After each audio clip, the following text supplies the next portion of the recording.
It's now time for the Florida Regional. My name's Nick DeShare, joined by Gordon Dixon, and let me tell you, earlier today, nothing happened. Four-time ESPN commentator. Oh, that happens. Gordon Dixon. That happens. Come on, the only guy to make the stream 4 years in a row.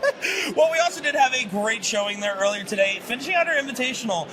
Kevin Luke getting the win there, and a big win at that after making it 3 of 3 attempts. Great to see that. Yeah, big emotional win. So you saw a little waterworks there at the end. I don't know if that's the 12 grand or the fact that maybe he thought he blew it and then ended up finishing the 98 on double 12. Who knows? But it was drama filled. Yeah, and it was a great showing there. Mike Maloney falling just shy at the very end, but having a good effort on the stage. Nothing to note there. And of course, Bubba and Magic Mike having their appearances as well. Congratulations to all of them. Yesterday, we also saw Paula Murphy get that win over a very informed Caitlin Myers. Yeah, I thought she did a great job in the interview, too, kind of giving everybody their props on the day. She said a couple of people surprised her, so always exciting to know that there's people on the come-up other than the ones that we get to see all afternoon. And now we have another event going on. We're not done. We're just getting started. We're not even halfway through. This is Florida Friday Night Singles, our first time in level to play here. A good opportunity to really expand the playing field and give us more opportunities to see some new faces, hopefully. Yeah, I'll definitely be picking your brain a little bit about how that's going to work because I know we'll have quite a few questions in the chat. But I know they're underway. I know the levels have been set, and we'll see how it comes out the other side. So let's go ahead and waste no more time. There's going to be someone that becomes a regional champion today, and we're going to see how that works out. Gordon, I think we got to get to the booth. You ready? Let's go.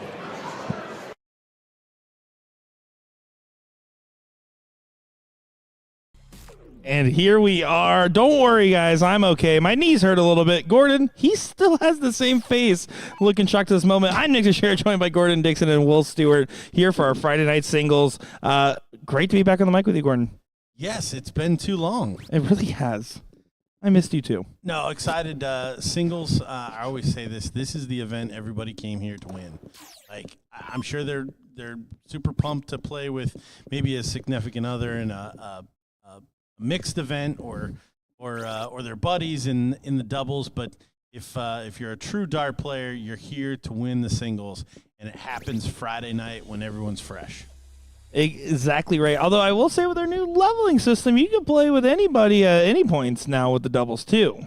But we do still have those mixed doubles and mixed triples events. So if you want to play with your wife or your buddies in the doubles, you can now. And it's really cool to see some of these changes as Brian Dennis is taking on Ryan Ferrell here. And you can see Edie having an opportunity at 16 here for leg number 1.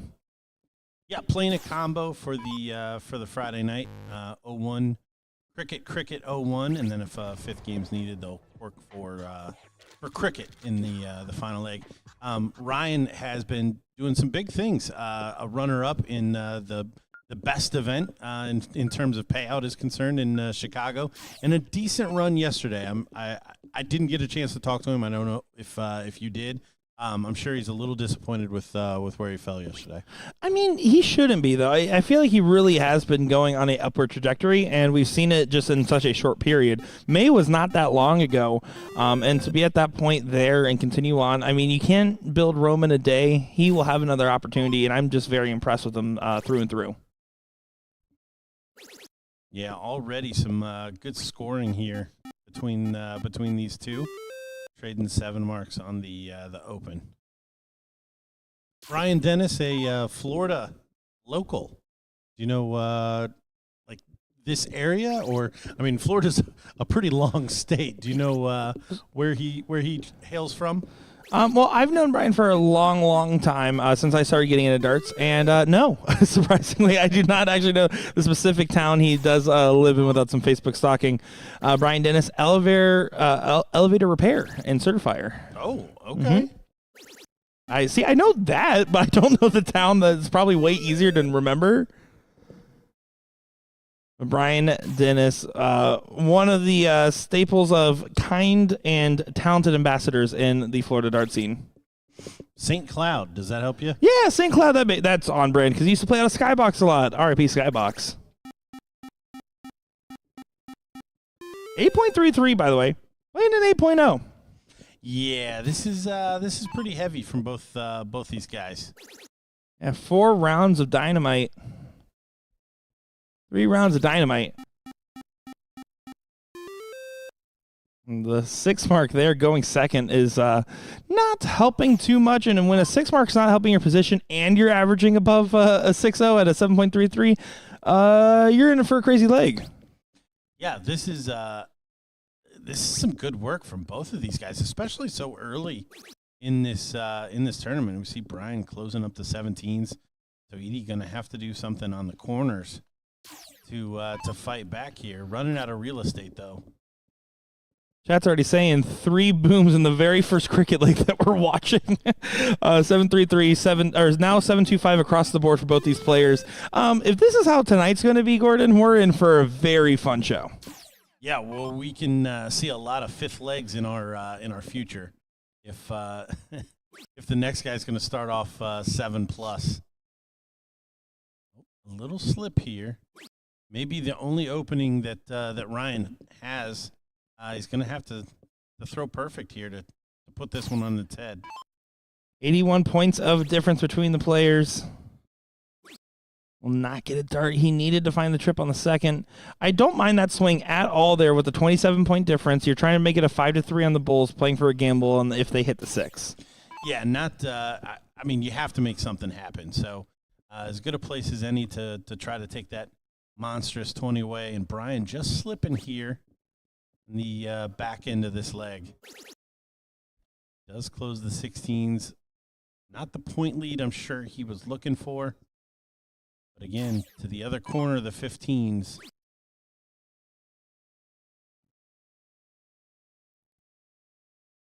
I want to slip from Edie.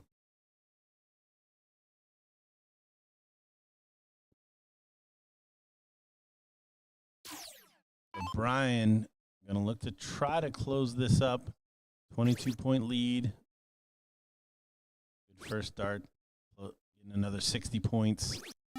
And closes the 15. So job done there. Sewing up the back end of this. Ryan going to need a lot of help on those bullseyes. He's going to pull this one back.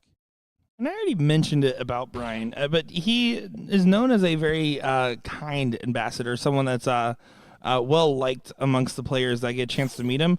He's also a player that has that self-doubt. He kind of tells himself time and time again, like, oh, I don't know if I'm good enough or I'm just not there, blah, blah, blah. He's averaged over 5 for the last 10 plus years I've known him. And right here, putting up a very solid performance. Granted, just like number 2. But there's a lot to like there, and sometimes you have to say, you see these guys that are very talented, you got to say, how do you not know you're that good? Oh, my gosh. Wait a second. Oh. I thought the Hucklebuck was on.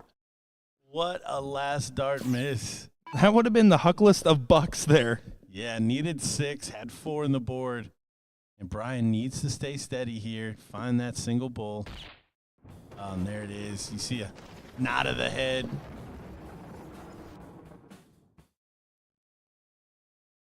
So on to another leg of cricket where Ryan will get us started. And this is a change from last year's top-level format, right, where it was 0-1 cricket, where it went back and forth. This year actually going to a more traditional setup for a best-of-5. I love to see it. Yeah, this is one of the changes that had to happen. To kind of level set and try to get to the point where we can have kind of top level setup here with these players. Ryan continuing the opening that we saw in the last cricket leg with 7. Brian a measly 6. Yeah, measly is the key word. That's the standard that we're seeing right now between these gentlemen. It is all gas and, in fact, no breaks. As there is no rest for the wicket. A 7 mark, which is effectively a 6 in response from Edie with that going first advantage. Brian's going to have to dig deep on the 18s or 17s.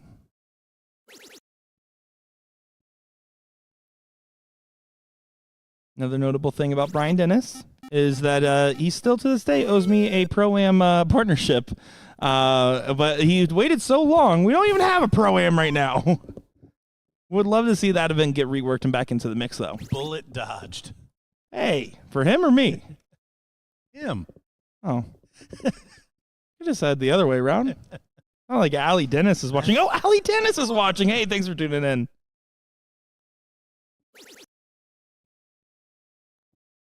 Oh, this is good right here. Gonna get a shot at the 20 with the lead. Oh, and he floats into the 1. Yeah, wrong side of the wire and gives Edie a chance to get resecured in his position. I would be digging deep on these 20s, trying to make sure I have my advantage locked in. Now you can take the swing if you really want, but the risk is you're still leaving that same 9-mark shot. Yeah, definitely don't want to get in a position where you came into this kind of with the hold and you can take the lead. You want to make Brian kind of earn it. He certainly is. Going to get another swing at that 20. And Same spot. almost the same hole, yeah. Frustrating stuff there for Brian Dennis, but if you're consistently finding that 6 and just missing that third will eventually go in his favor, you'd have to think. This is a bare minimum turn, and truly a bare minimum, as now Brian gets a chance for a reset here. Jack Wagon, your friend from Houston in our chat, our analyst, sideline reporter. Big Jackwagon fan.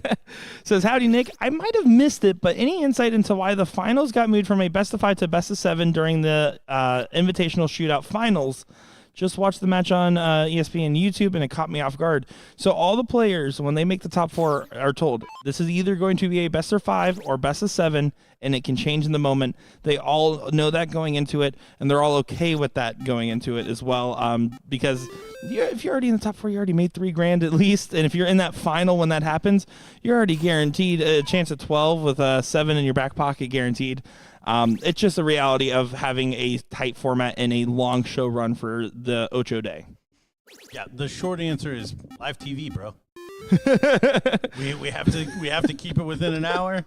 We thought we had enough to do 7. We got through, and honestly, I thought the call was a little early, but I jokingly said to Evan, who works with us on the broadcast, perfectly timed, because by the time the match was over, we had 45, 60 seconds with the winner, and it turned out wonderful. And so then I pose the question back to chat. If you were in that situation as a viewer, would you rather it stay best of 7 and not see the last 2 or 3 legs? That is really the situation there. And the answer for me is, yeah, I would always want to see the action to its completion every single time. I don't want to have to look up on the internet the ending at the end there. We have a few more questions here. We'll try not to make this a full Q&A, but unlike yesterday, we'll be a little bit more interactive with chat. Different stakes here.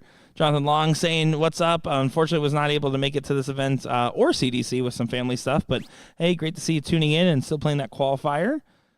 We got Liz in here saying, how were the level stats determined? What are they for each level? Very curious on this new format. Great question. Long story short, it's a complicated process here. But basically, the players had a chance to submit their stats. Any players that didn't submit their stats, we did also go through a verification process if they pre-registered to be able to look them up across major competing, or not competing, but other competitive organizations alongside any of our other opportunities that we have here with Tournament King, Casual Play, and all the other stats. We then take it and then have a whole algorithm that helps define the stat for the highest player. Getting down to the business end here. Ryan Ferrell looking to take 2-1 lead. He completes that. So Brian Dennis back in the starter seat, and he will get us going in 0-1.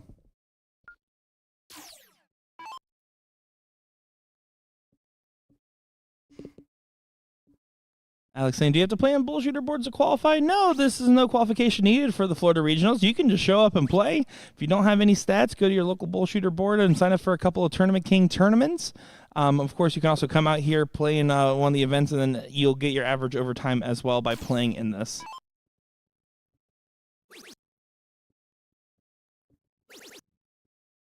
Both players in straight away in double-double format. Split bull. A little different than we've been covering the rest of the week so far. Brian finding a big triple a turn. getting in straight away.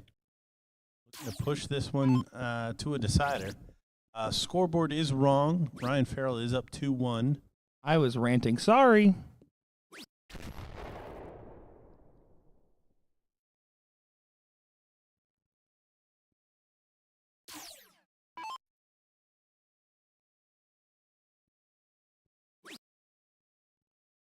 Setup shot here for Brian. Needs to find another treble, and he does. Great shot. Will have an outside chance when he comes back. 1-5-6. Straightforward. Now it's up to Edie here. What can you do to try to get ahead of that? A big maximum here is a long distance of being helpful, but instead doesn't get to a finish at all after a very promising first dart. Brian Dennis has 6 darts now for 1-5-6. Great position for him. Yeah, as a player, this format is brutal.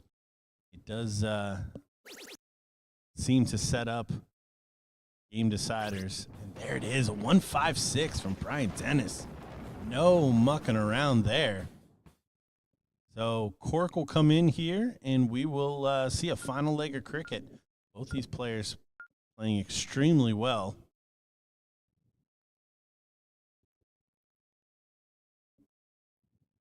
Ryan just confirming they're going to Cork.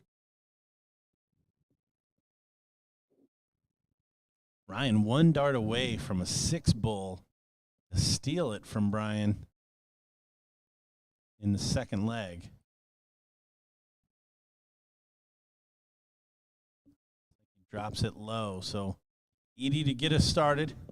And last game is 501 double-double, so that looks like that is the last one here. So it's going to be a pretty intense last leg. Oh, I thought the flyer. I misread the flyer. I thought we were going to see another leg of cricket, but double-double. Oh no. Oh, he caught the mistake. That's scary right there. Especially because, again, yesterday all day. I think he's talking about last leg being double-double. Little confusion here. Again, it's a brand new format for us. Looks like they're looking to confirm real quick.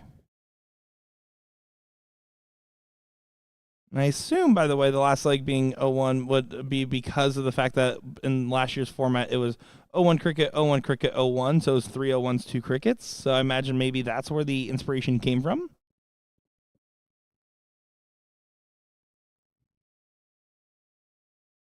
We're going to take a quick moment, it looks like, as this is the right thing to do, by the way. Yes, correct. If you have a question, heading up to the scores table to make sure that that everything's proceeded as it should.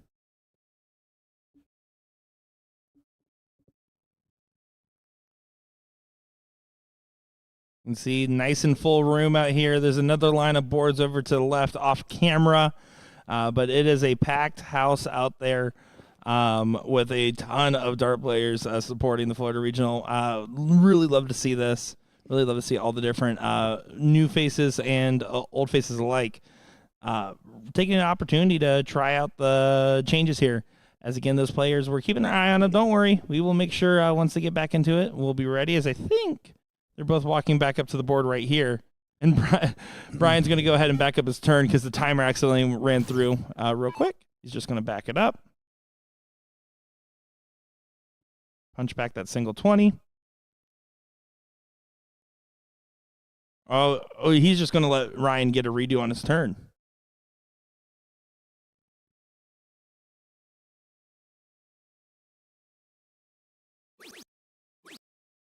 He's not. He teased him. And I did check out the flyer. Obviously, they got the same confirmation that I just got. It is double. Same format throughout. Which makes sense. If you're ever unsure, like you said, it's better to just go ask. Don't leave it to chance. Well, and honestly, cheers to Ryan for, I mean, maybe this is my inexperience from playing soft tip, but I wouldn't have caught it. Like if I'd have thrown the first single 20, like it wouldn't have, oh, the board didn't chirp at me or whatever his tip off was, like that would not have that would not have helped me. Yeah, they were able to get to the right conclusion here, but now wasting no time in the leg. There's a little bit of a slow start, and now getting picked up real quick with a 140 there from Ryan Dennis, pulling out in front by 57 points, gaining some advantage against the throw. But going to go right back to Ryan. Can Brian get to a finish from 299?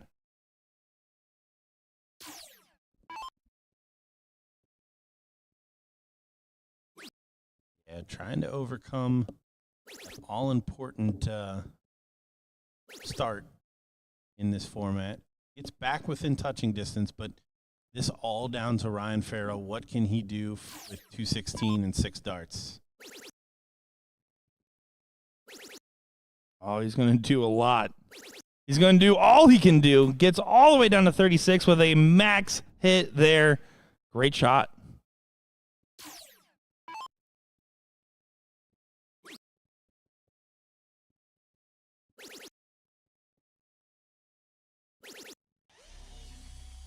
Yeah, nice shot there from Ryan, but Ryan winning the cork, looking like it's going to be the difference here, even with a freebie dart.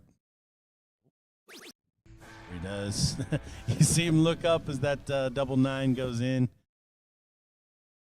and your winner there, Edie, Ryan Ferrell, getting through a tough one here in the opening of level 1 singles combo. Yeah, very, very much a tough matchup to start off your day, or I mean to continue on with their day, as that was again a round or two in there, round 3 matchup effectively. But Ryan Ferrell move on to play either Jason Watt or Mike Maloney, the win more matchup that's coming up next on our live stream. I'm looking forward to seeing that one and seeing what happens there. I know Mike Maloney probably wants a little bit more juice because he thought he was getting the full squeeze earlier. So let's go ahead and take a quick moment here. We're going to get this players over to the board as it just got assigned. It'll be a quick second. We'll be back into the action in just a moment. Nick Teixeira, Gordon Dixon, Will Stewart, and probably some other people around. We'll be right back.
And now back to the action here. Thanks for that quick little break in your patience with it, everybody. My name is Nick Teixeira, joined by Gordon Dixon here on the comms. And we got a good matchup here. The win-more matchup of Jason Watt taking on Mike Maloney. What do you think about this one? Yeah, I mean, pretty early for this matchup. It's one of the downfalls of not having seeding in some of these events. It's luck of the draw. And one of these guys is going to have to do it the tough way through the loser's bracket. Well, Mike Maloney, of course, coming off a good day. Yes, he wanted the win earlier today. And by the way, if anybody right now has not watched the Invitational Shootout and you don't want to be spoiled, just put us on mute, but we need your view. That being said, he got right there, one leg away, and Kevin Luke just pulled it together when he needed it most. Already coming with 7K on this weekend here. Anything else he wins here is purely superlative. Yeah, it's definitely a cherry on top. I don't know what the flights from Chicago cost, but pretty sure it's nowhere near 7K. So the rest of the weekend is easy breezy. Jason Watt, a little slow here from what we would have expected, especially a couple of matches in. Would have expected him to be settled a little bit. And I also don't expect Jason Watt to ever be afraid of anyone. So may just be getting into this match a little bit, back on 3-4-8. I know someone Jason Watt's afraid of. He's afraid of when he walks by a mirror and all of a sudden he sees his face and thinks it's Sasquatch. Personal attacks. I'm here for it. I'm here for it. You know what? It was funny, though, on a nicer note for Jason Watt. My dad, when we got back from the Invitational, him and I were sitting there eating. He's like, you know who I really want to meet? I was like, who do you really want to meet? He's like, I want to meet Jason Watt. And I said, I think out of all the things that you've asked for, that one I can do. As Mike Maloney takes leg number 1 here. Yeah, no drama here early doors. Jason will want to rectify this with a really good cricket leg. Make sure Mike knows he's going to be in a match.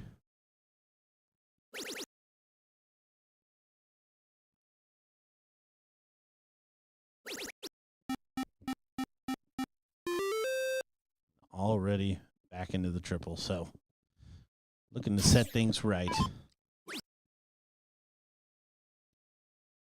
Now Mike's going to have to try to get resettled there. That's a terrible position to start. And, yeah, he wasn't able to make anything happen with it. You could tell after the first one it was tough. Second one, impossible. Third one, purely academic. Jason's going to capitalize on this opportunity. Walking the dog across the bottom of the board.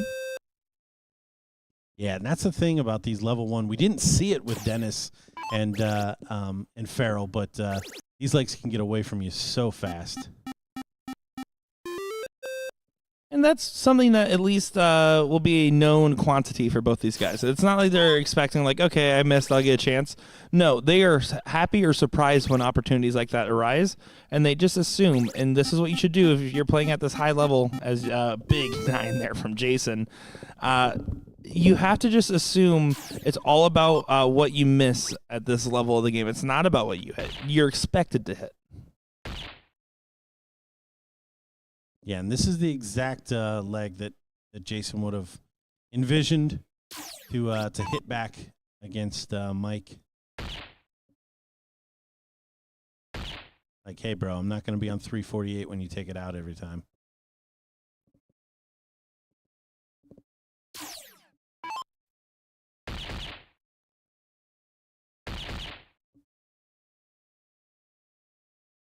Maloney's still trying to extend it just in case the opportunity arises. It's a very, very, very outside chance, but you don't want to give up on the leg. Even though he's 5 numbers down, you expect this to go ahead and get finished up right here. Oh, it misses outside. Not enough darts in hand. Maybe Jason will offer him his 3.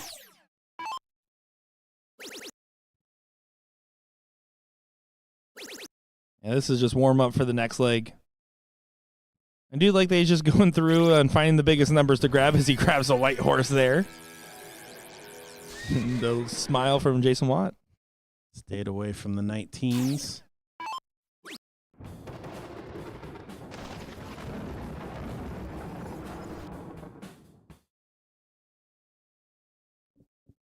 And then there you go. You see Kevin Luke coming over there and talking to fellow finalist Mike Maloney. Kevin is celebrating his win today. Yeah, there's no pain felt there. If you thought 7K would settle you for the weekend, try 12.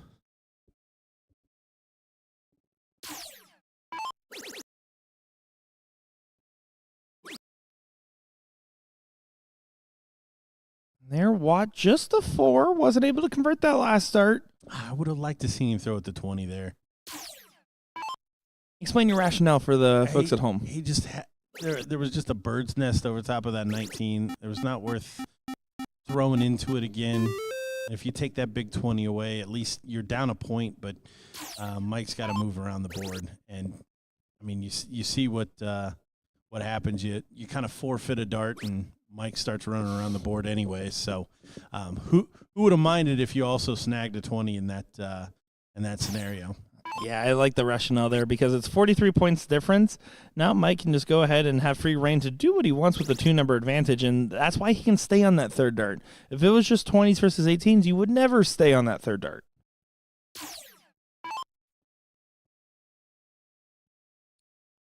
Yeah, Watt relegated to the corners, trying to make something happen on the 16s and 15s. Snags another 48, but again, just not enough to need a poor turn from Mike Maloney.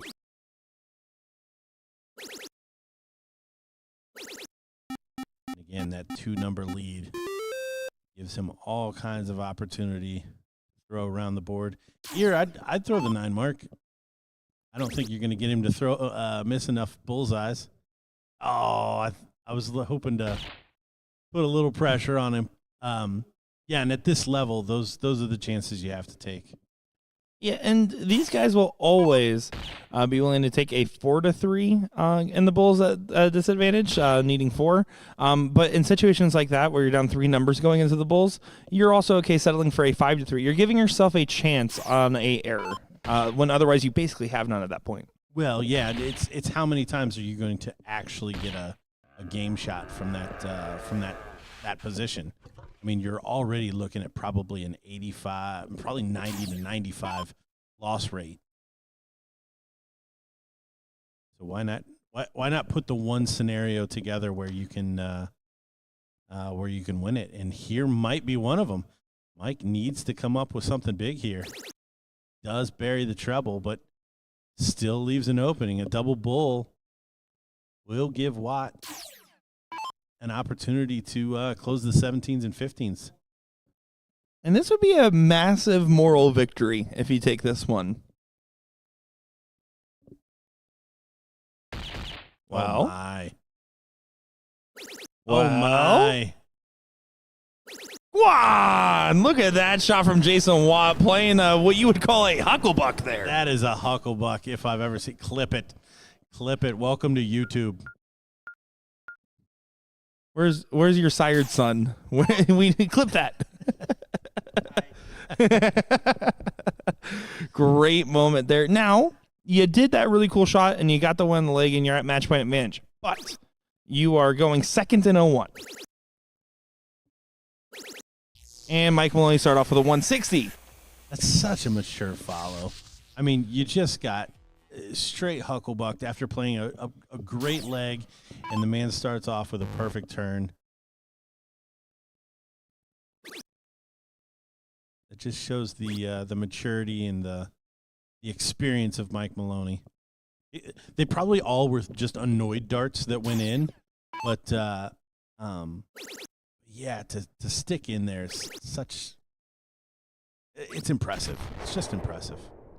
It's good. I mean, and again, it's good calculated composure from Jason Watt as well to be able to go in a situation where you're completely out of the running, you feel like, and then get right back into it.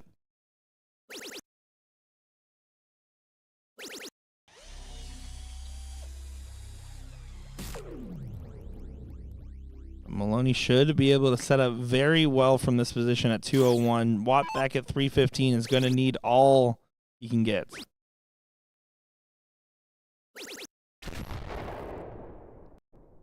Yeah, trip, single, trip for Maloney.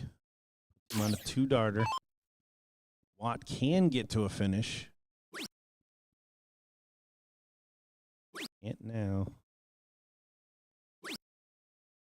Moves around the board, doesn't find anything. So at least 6 darts for Mike Maloney from 80.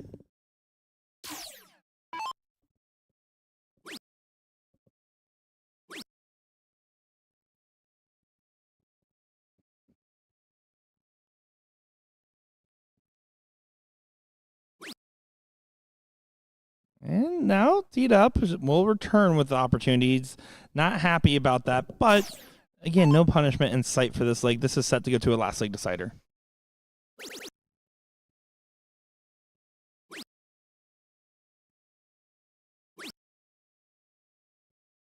Oh, Watt sets up another hucklebuck. Maloney definitely does not want to see him get a shot at this 160. Shake of the head. Well, Miss outside. Buries it in the middle. Okay, okay. So we're going to see an all-important cork for a leg 5 here. And that's how we're going to see a lot of these level 1s go, especially the later we go in the tournament. and by the way, speaking of the tournament, again, there's 4 levels here, and we're cruising and grooving, even in these big boy levels here. And big boy meaning the size, I should say, of the bracket. These levels 4 and 3 are moving along really quick. Level 2, lightning fast speed right now. Yeah, Jason trying to place it there around another really good cork. Maloney's cork muscle strong today. Nate Durham saying, relax, Mike, trying to give a little pep talk. Let me tell you, I don't think a relaxed Mike is the best version of Mike Maloney at the dartboard. I don't think he's good relaxed. There's very few people that I don't think play better, either annoyed or mad. Like, just to try to draw them in. And look at that, another perfect start. Taking full advantage of that winning of the cork.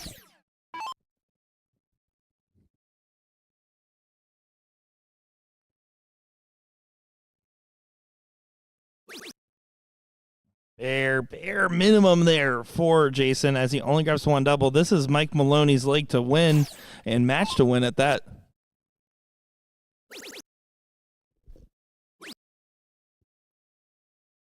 Yep, just staying steady. Jason Watt, the one that's going to have to show, pardon me, show us something here.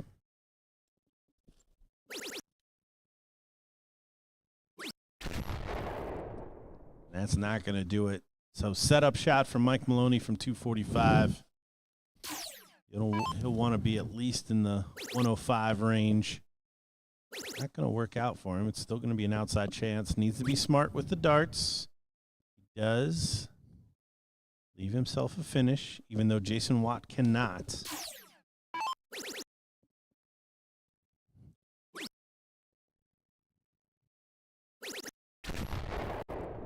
Jason's probably thinking to himself, can I hucklebuck this guy twice He would like to. in the same match?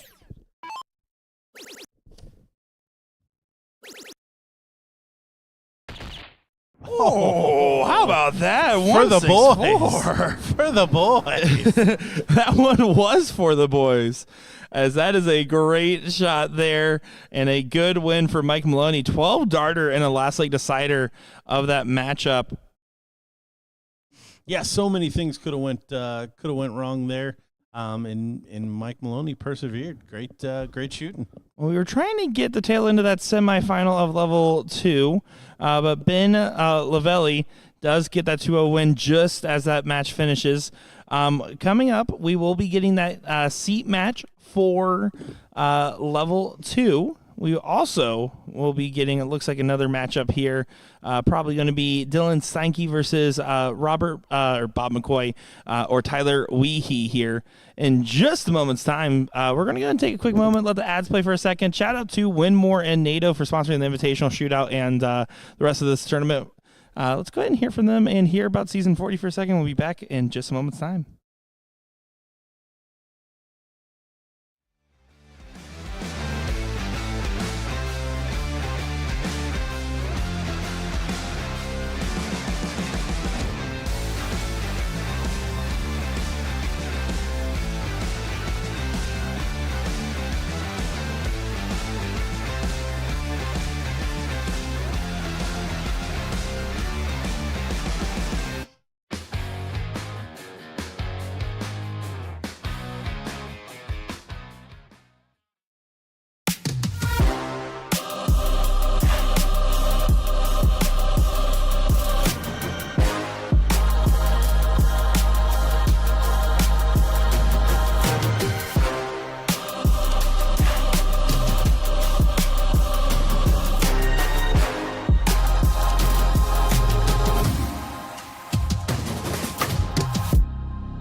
Play big and win bigger with NATO, the national rewards program for electronic darts players of every level. Earn player rebates and rewards, climb official rankings, and compete in local and remote tournaments and leagues, including 2 national finales. With over $1.75 million in prizes paid, NATO is where darts gets serious. Play for trips overseas and battle top players through BullShooter Europe, leading to the exclusive 2026 North America vs. Europe Cup Challenge. Visit NATO.net to learn how to start competing today.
Play big and win bigger with NATO, the national rewards program for electronic darts players of every level. Earn player rebates and rewards, climb official rankings, and compete in local and remote tournaments and leagues, including 2 national finales. With over $1.75 million in prizes paid, NATO is where darts gets serious. Play for trips overseas and battle top players through BullShooter Europe, leading to the exclusive 2026 North America vs. Europe Cup Challenge. Visit NATO.net to learn how to start competing today.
And now here we are, and we got a good matchup in front of us here. My name is Nick Teixeira, joined by Gordon Dixon for Aaron Gibney taking on Ben Lavelli, and what should be a fun matchup here. My name is Nick Teixeira, joined by Gordon Dixon, and here we go. Been a long day, Gordon. It has, and it's not over yet. Just getting started, actually. So this is actually the seat match of the level 2 bracket here. And yeah, they're absolutely just breezing through. And it is, we had on the overhead camera out there, it's not a light crowd out there. But level 2 had a lighter distribution. And so we're going to see a blink and you miss it format with this Fat Bull scenario here. Ben already has taken the throw after just 3 darts. Yeah, this format is absolutely brutal. These guys are going to be able to light that bull up. Which we know we've had a lot of changes here with our tournament and formatting. But that being said, man, it's going to be interesting to see because we see parity between level 2 and what the amateur bracket was as far as formatting, and same thing with level 1. But level 2, it's wide open on who can win that. It really does feel like a who's going to come out on top. I mean, I see some great names besides these guys on the loser side of the bracket. Josh Gadley's still in it. Looks like there's Shane Watson, previous CSC player, in there as well. Looks like, if I'm not mistaken, PJ Stewart just got knocked out in the 9th through 12th. Yeah, PJ, a plane flyer now. Yeah, hardly playing darts, and he is actually. I went because before I left Florida, I saw him at a couple of different tournaments and blind draws when he moved out here, and I can tell you he is frustrated that he doesn't have that same ability. And it's not because he lost it; it's because he was playing all the time when he was truly in his beast phase. Yeah, and I don't know how much he's getting out or the level of play around him, but I know where he was in I believe North Carolina. You had like Robbie Phillips, Alex Spellman. Like there was a lot of really good local players or national players for that matter that were keeping him sharp pretty much since he was like, I don't know, 4. Like he played with those guys for a really long time. Double 18, Ben buries it in for the first leg. Yeah, no real doubts in Ben's mind of how that leg was going. It was firm control from the going second position, and that's going to say how he translates to cricket. Again, great results last year when he played with Kenny Doyle in the Florida Regional in the Pro-Am bracket that we saw back then. Been on the radar ever since.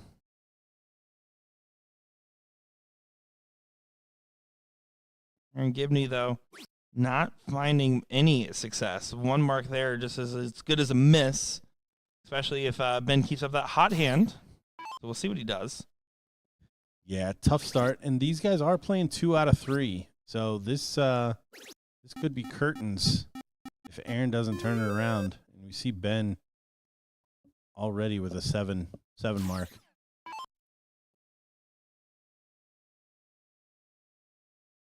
And Tyler Wehei takes the leg number 1 against Dylan Stanky in the other match of the bullpen. We'll probably be able to catch the tail end of that at the current pacing of this matchup, it seems. As, again, unfortunate Aaron having some troubles just not being able to get it going once again. Back-to-back effective misses. 3 marks on the 18. Get you a 3rd number on the board with the point lead. Yeah, and he catches the power close there with the 3rd dart.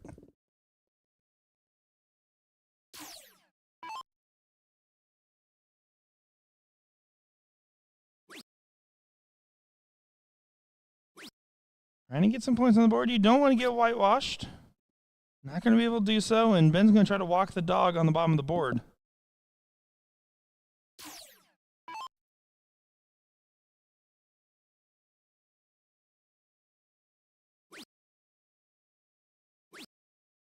We tried to snag a double, it looks like. But no harm, no foul, really. Aaron still with a lot to do here. 9 mark on the 17's probably his best path forward.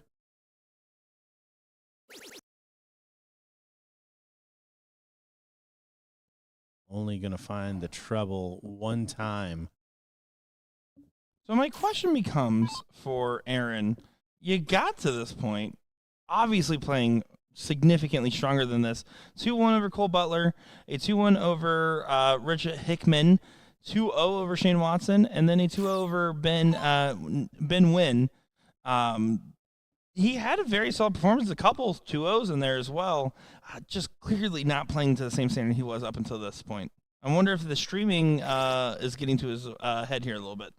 Yeah, if this is the first time he's played on the streaming board, or, there has to be something, because there really hasn't been that big of a delay either. We got this match called up fairly quickly after the 2 semis were completed, so can't really have kind of stalled out in that regard.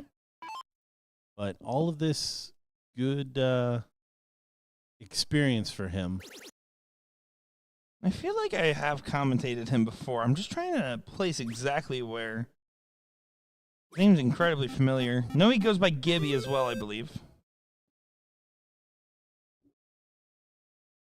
If my brain wasn't much before, it definitely feels like it is right now.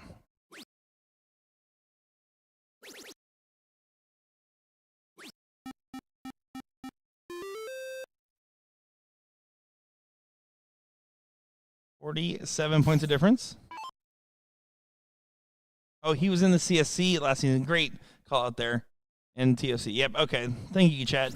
That's how I know it. I was like, I know his name. I know I've talked about him before at some point. Starting to come alive here. Maybe too late.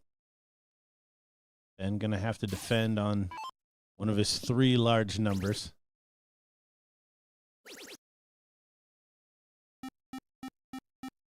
A little quick on that third for my liking, but he figured job done with the 2 treble 20s. But Aaron kind of plucking away here.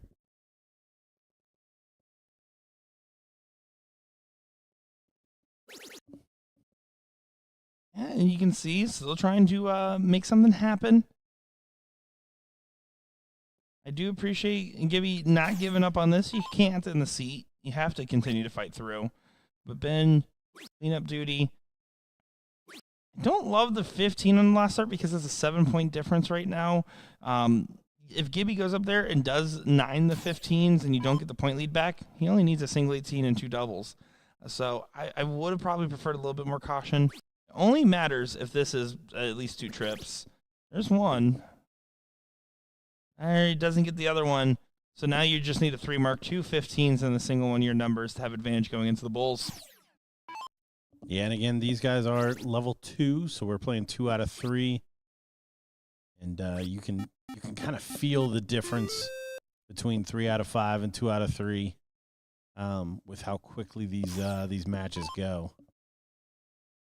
But I tell you what, those level 1 competitors are trucking through that bracket. 2 out of 3 on the loser side, 3 out of 5 on the winners. And already some standout names there. As far out as we can see, Austin Brazwell, Mike Maloney. The Ben embrace Aaron there as he takes this one 2-0. He will need to be double dipped to lose that level 2 crown.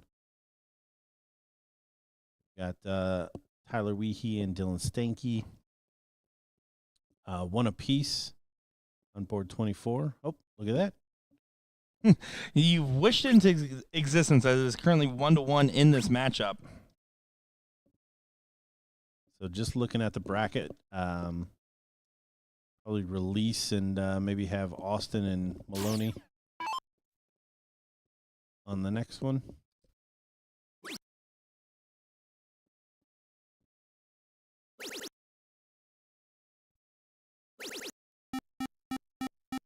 Good shot there from Dylan. Yeah, great shot after the open from Tyler. And Tyler Wehei, I mean, we saw a good performance out of him in San Antonio. He had that was in March. Took a little bit off, and then just been getting back in to the game there. taking care of some life stuff. He was here Wednesday while we were still setting up, and he was just sitting down, chit-chatting, and he seemed as calm, cool, and relaxed as ever. As we saw a great third-place match in that pro singles back in San Antonio. Look at that. Dylan from the 2-hole. 7-9 to average 8 here after 6 darts.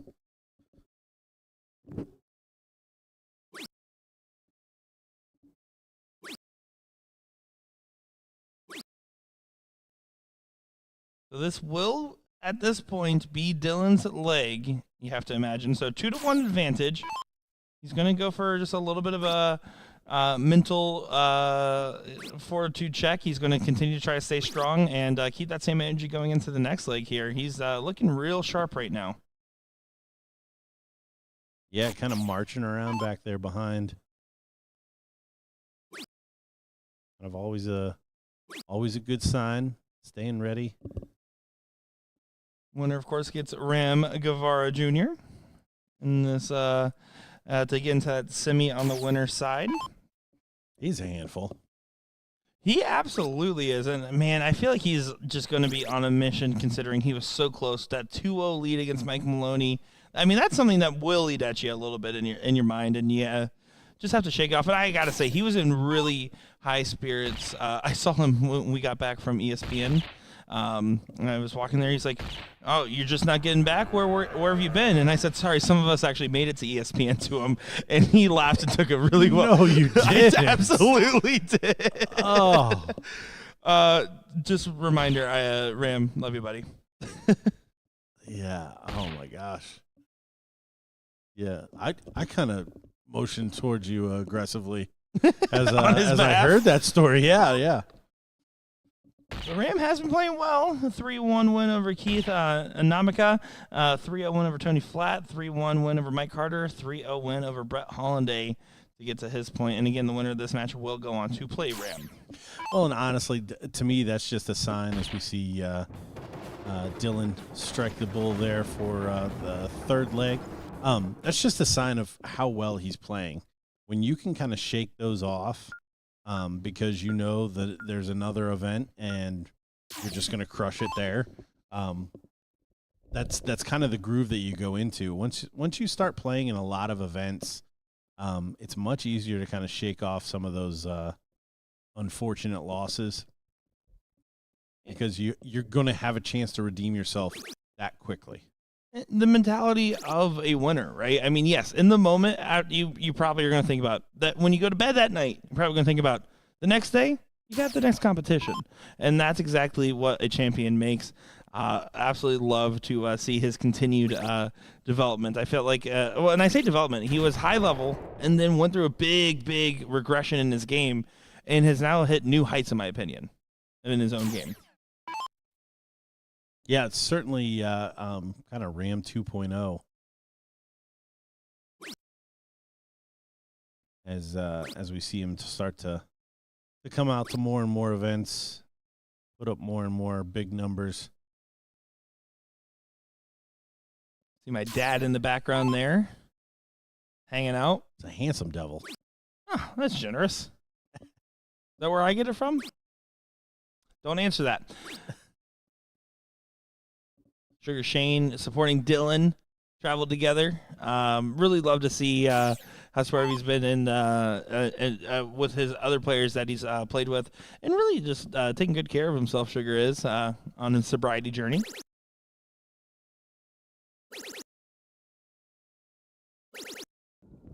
There he is. He's gonna Wehei all the way home with a shot like that.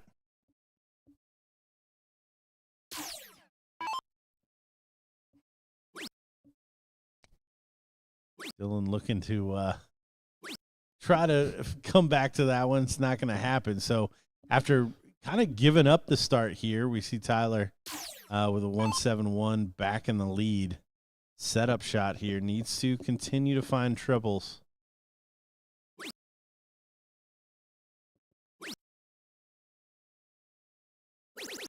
And a big last start there for Tyler. Does get to a finish.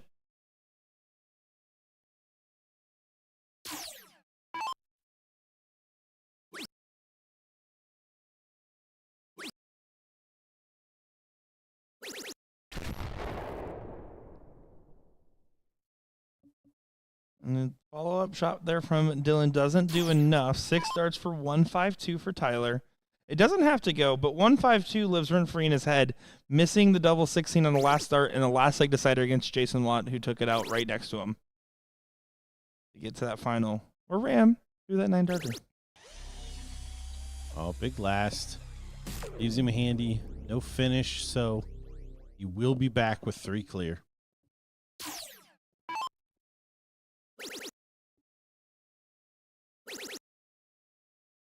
Bring it to 2 for the fans. Not bring it to 2 for the fans. Not the last start he wanted, but if he does get the opportunity, it's enough to apply pressure to this 32. Because Tyler still has to hit this, or else Dylan will get match starts.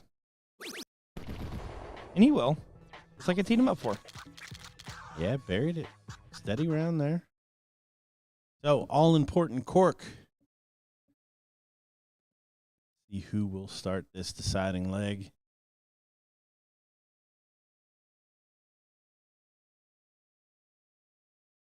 Does find the bull, but just barely there. Yeah, weak bull. And there we have it. Dylan able to get a little closer there. Dylan Stanky will get the start.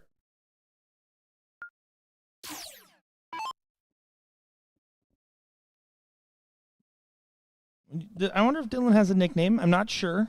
Maybe like Stanky Leg would be pretty good.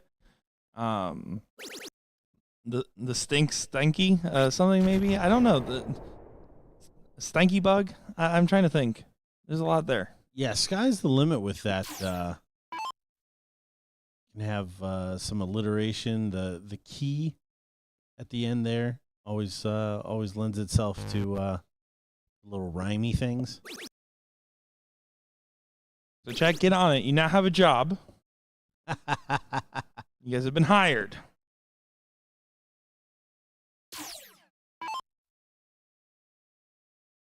We got a good question about the levels in the chat from Jessica.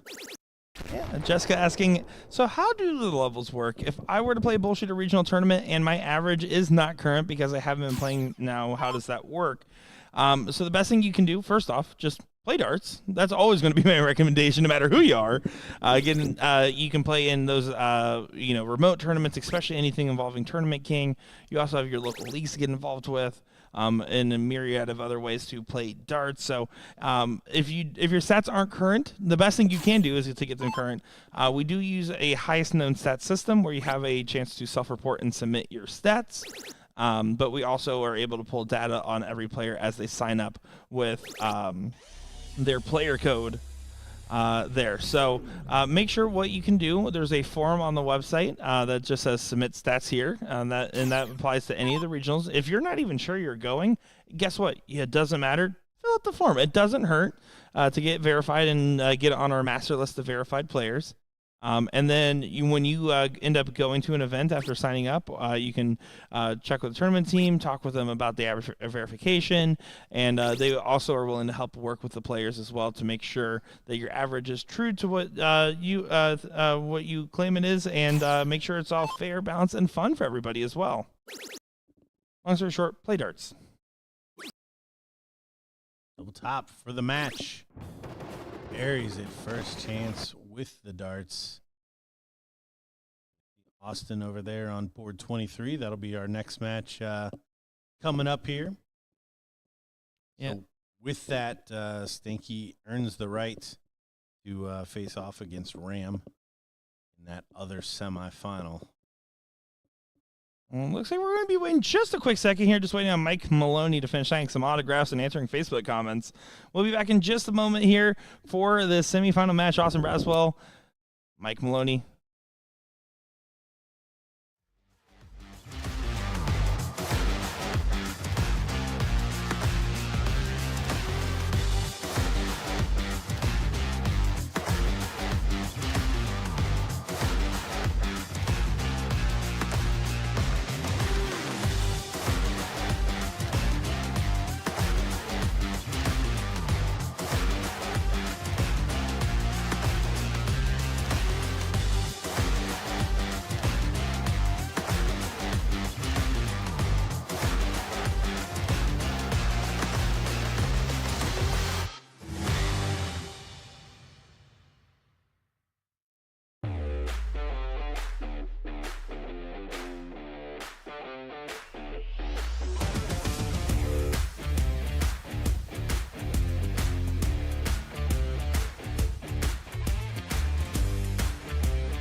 And here we go. It is time now for the winners aside top 4 matchup of Austin Brazwell taking on Mike Maloney here.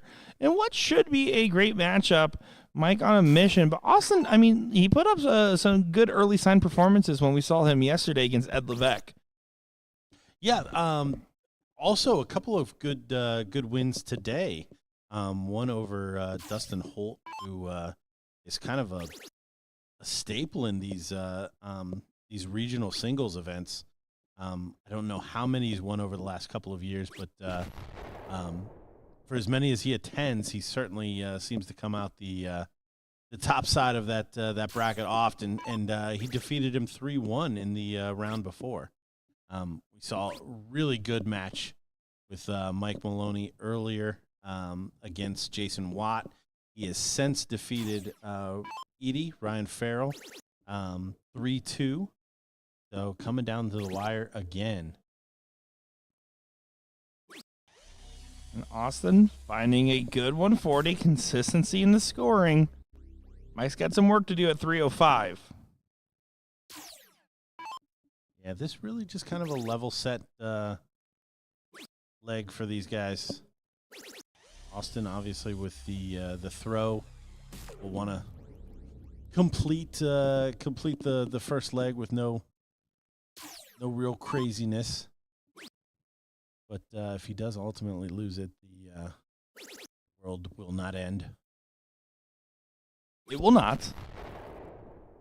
I will say Austin's journey as a dart player, though, has been a very cool one to watch. As I met him back, this would have been 2021, right as bars were really reopening for online tournaments and darts was kind of coming back into venues again. So late 2020, early 2021. And there was a big event that a bunch of different Florida players were playing in online. And Austin was just happened to be at the bar. He knew somebody there. He wasn't actually playing in the event. He said, I want to be able to do that next time. And picked up the sticks and started throwing. And has clearly found a great level in just, just under 4 years, or just about 4 years?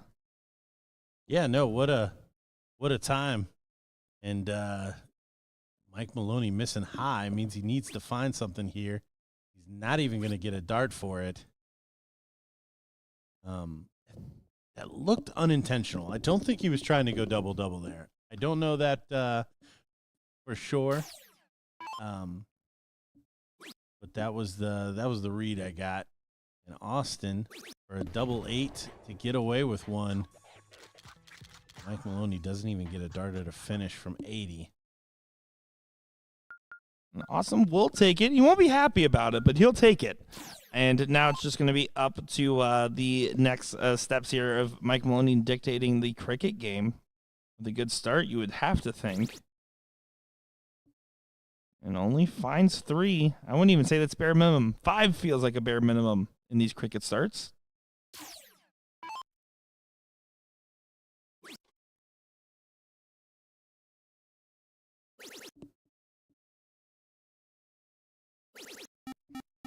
Yeah, good 7 follow. So already a little trouble here for Mike Maloney. Want to set this right as quickly as possible. And so far, not a bad recovery shot.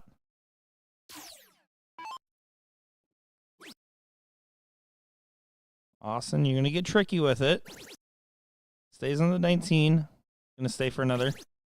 Does find another as well. I like the discipline on that stay. I want to get a clean shot at your 2 numbers. I would rather have that point cushion here.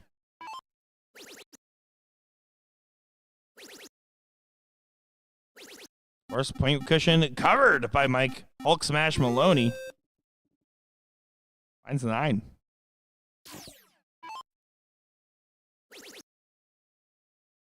Worth noting, Kevin Luke, our champion from earlier today, is out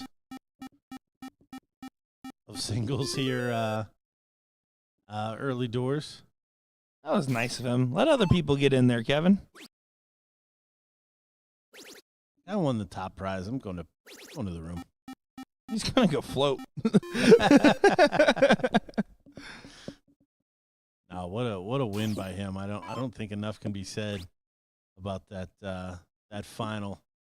Missing 3 clear after not missing in the previous 5 legs. Literally went 5 for 5. 3 in his semifinal match and was 2 for 2 in the final. Missed 3 clear. This man, Mike Maloney, cleaned up 98. Or I'm sorry, 38 after missing that. And then Kevin Luke with the drama-filled 98 finish on the double 12. See a good battle back and forth here. 6+. Gonna make everybody happy here. Oh, but that is not gonna make Mike Maloney happy. Big opportunity for Austin. Try to get his head in front here. Yeah, also went for a high-risk, high-reward shot in the last go. Was able to not get punished by it. Choosing the same, decides to stay for all 3. Didn't really get the go-ahead trip that he was looking for, and if you got that trip on the first, it gives you a clear freeze grab for the 2 marks. Yeah, first starts triples in cricket always gives you a lot of different options. Like choosing to grab another playground there.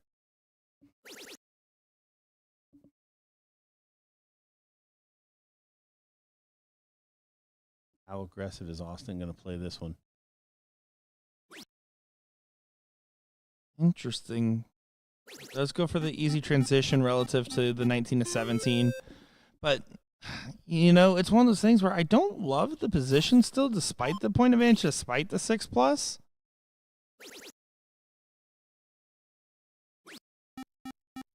And then there, 44 points down, takes a swing at the 19, doesn't grab it successfully. I do think that one's a mistake for Mike Maloney. I don't think that was the time to shoot that. Oh, it looks like he's going to get away with it.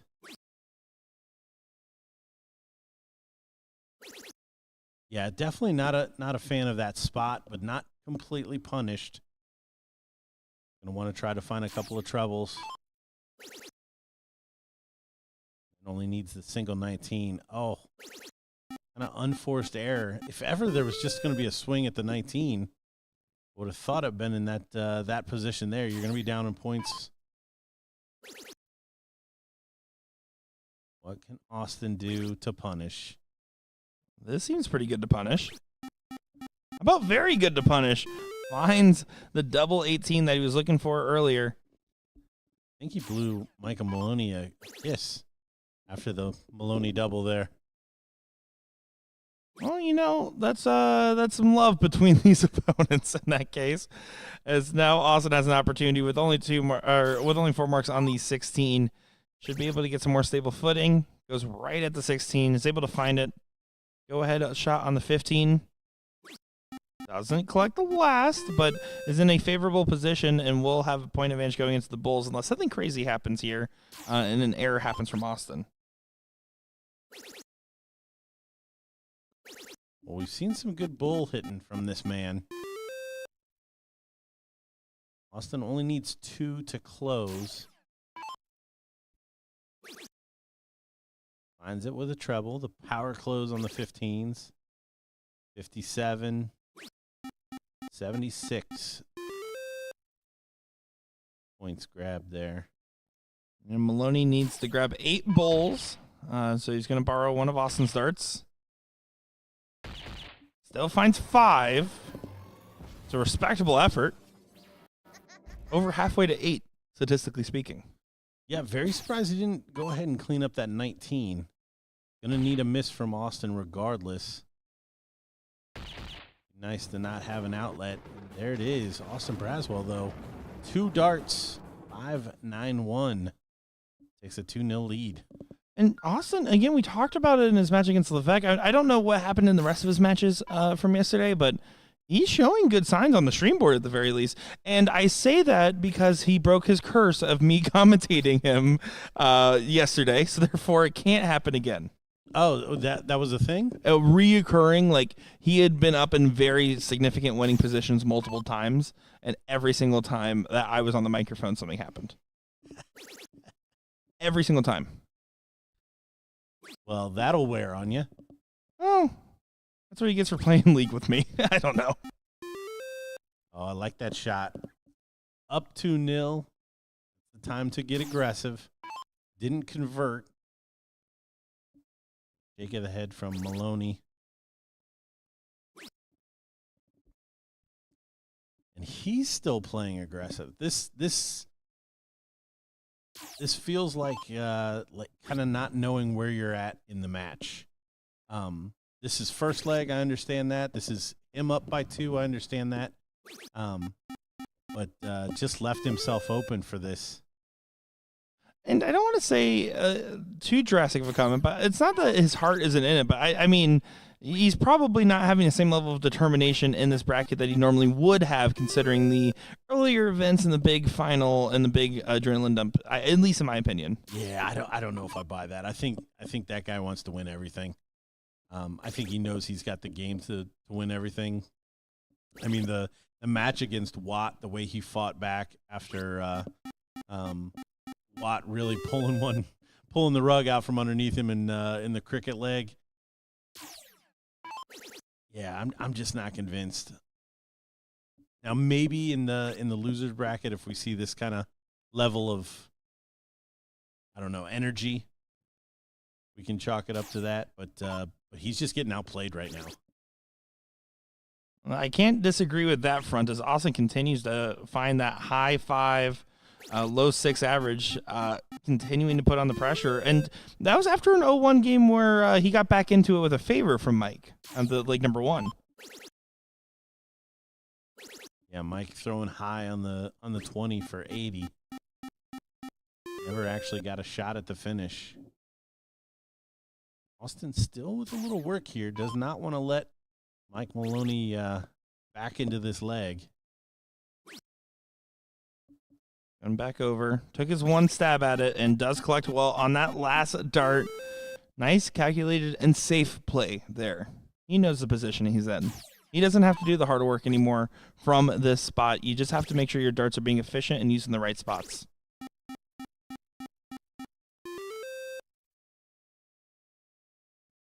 Looking for a 5 on the corner pockets.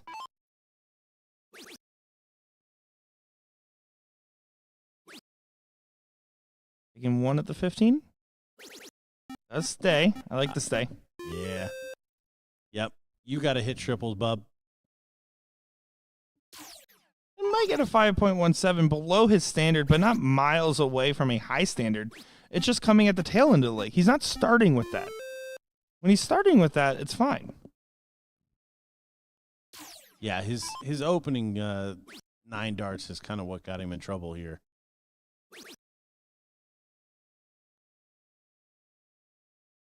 Oh, doesn't find it. Little glimmer of hope here for Maloney, who has hit the bullseye well. Well, and that's commentator's curse 101 if I ever heard one. Yeah, and does not find the 17. That one definitely felt like it was thrown away. So 3 bulls, only took him 2 darts the last time. Felt like one again there, Gordon. And he just stayed down there. He was not happy with how he threw that 3rd dart. A little bit of forgiveness towards Mike. Still has a lot of work to do, but now finding that double on the 1st. Oh, look at this. Oh, he tried to place that last one. Oh, way too long and hard about that. Austin can't find the bull. And this could spell trouble. This could be a Watt moment. He does need to hit 3 of them before he gets a shot. What a shot this could be from Mike Maloney. Triple 17. There it is. Come back. And that's the type of leg where it can really mess with Austin's psyche, right? You had that. You had that leg. You were controlling that leg. And then you gave it right back. Silver platter. You have to not think about that. You have to start at 0-1 with a 2-1 advantage. Oh, a little unlucky there in that first start. Doesn't register anything. But again, great follow-up. Great follow-up after a big uppercut punch there from Mike Maloney. Let's see what Mike does in pursuit. He started off on the very first start, but then the second two just were not very convincing at all. The 20 bet's been his friend. He's been hitting 2 treble turns of score consistently.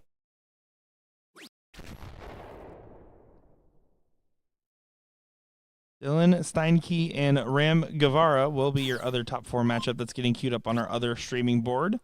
And then we'll go back over for the third place and finals of level 2, then back over for the king seat and remainder of level 1 is going to be your trajectory, everybody.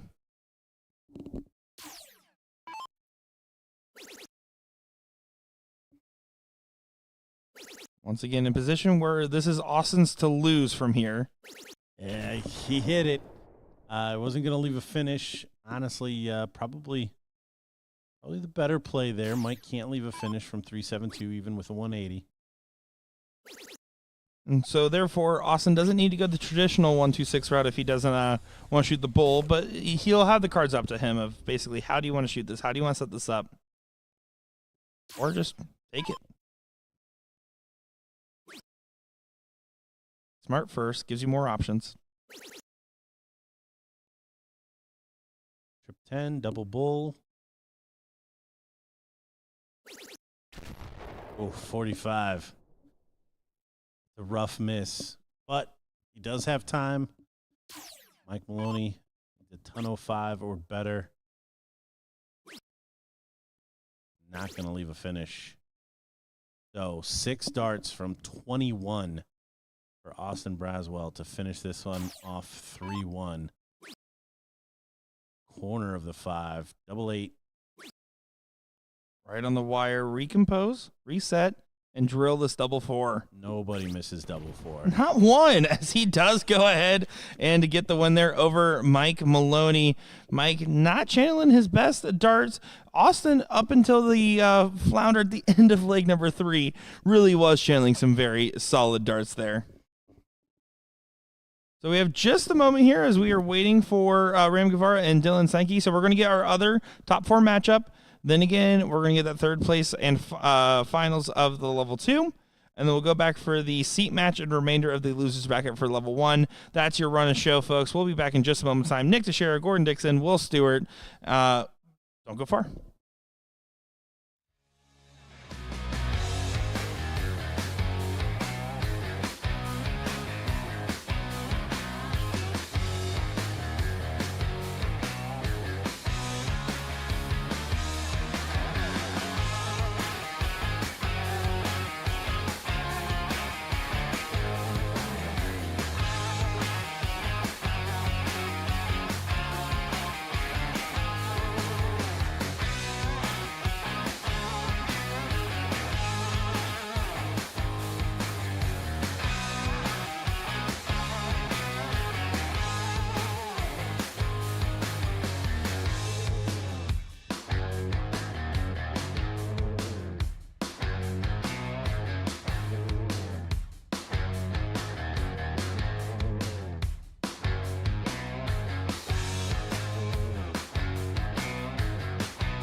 Time for our other semifinal matchup here. We got another great matchup.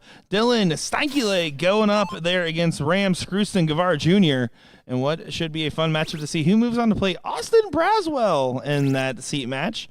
I think if you were Ram or Dylan just reading the bracket, you would think, oh, that matchup, yeah, probably Mike Maloney in the seat. That's what's coming up next. No, Austin playing a little bit of spoilers there.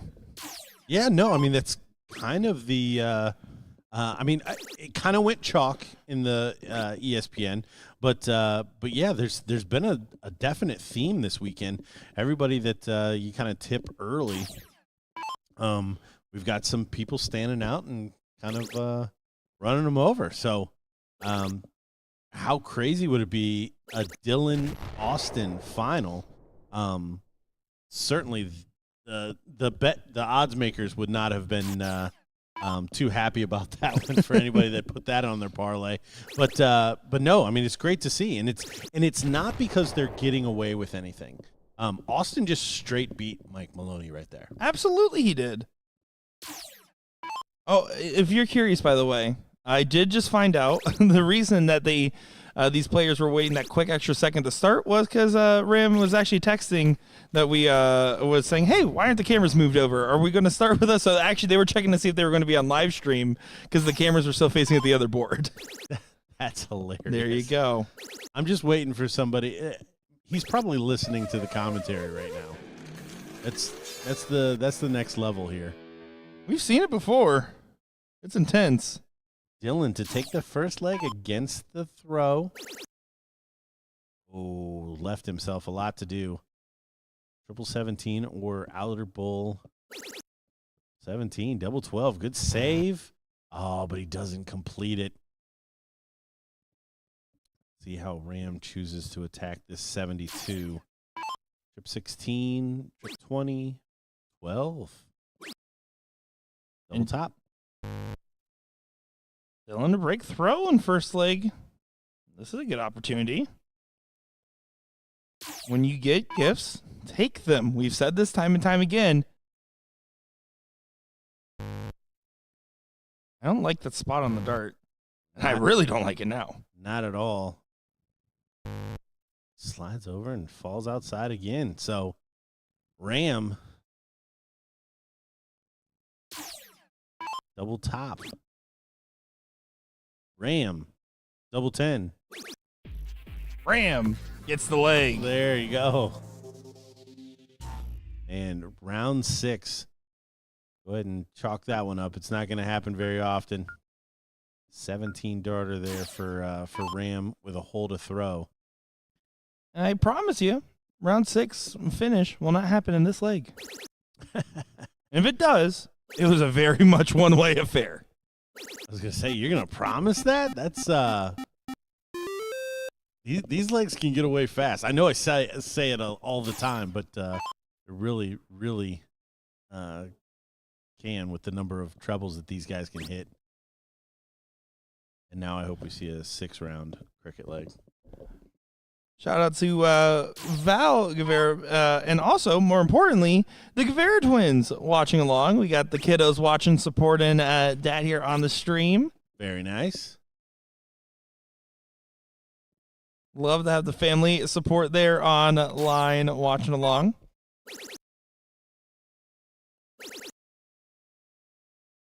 Here he comes.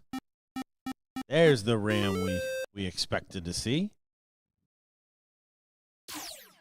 Yeah, Ram Gavara, just a tough cookie to crack. Because, again, you don't have back-to-back misses from him typically. Yes, he does have misses. He is a human being.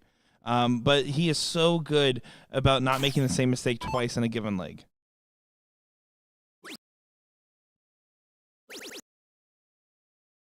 Honey hole 17s don't produce much fruit for the labor. Only 4 marks.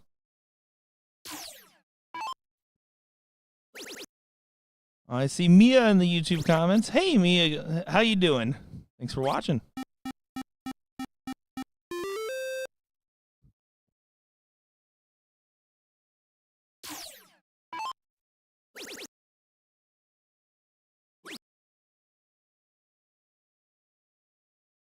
On a wide 20 there.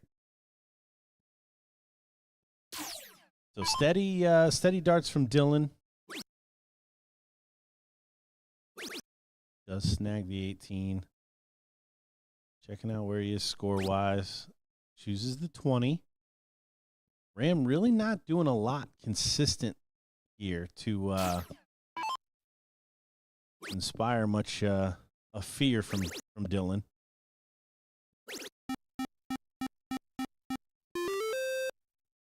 Does pull back 64 there.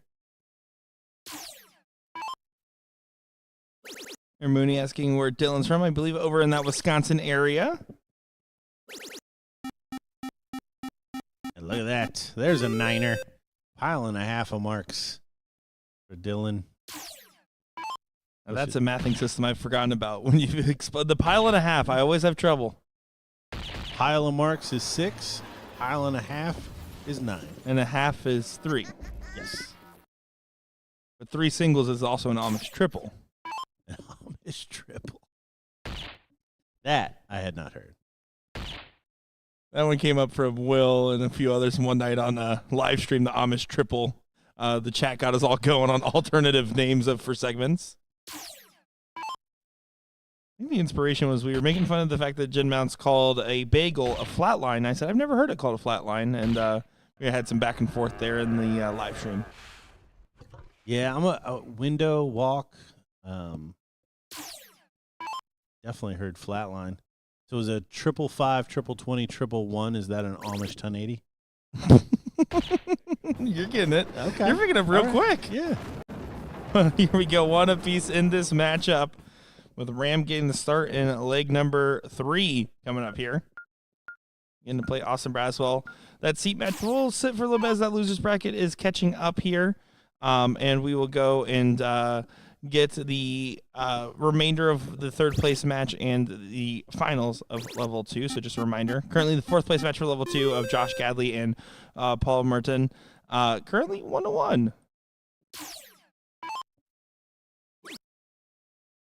Jeff Hartman saying, if you flatline, you have to take a drink.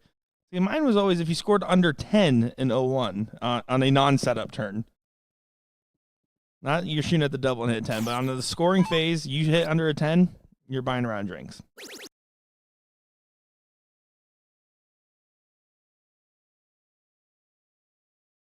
Skinny asking a quick question here about how do you find out what section they are in? I assume you mean the level. What level are you in when you attend a BullShooter? The levels are determined based off the averages of the entire field, so it's not a hard cap level where it's always this for each level cutoff. You have the opportunity to be in different levels, and that could change by event.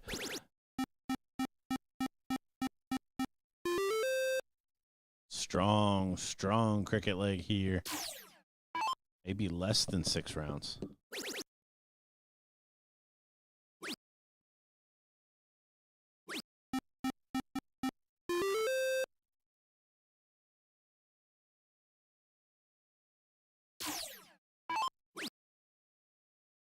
You see Ram just going to go ahead and continue to put that pressure on.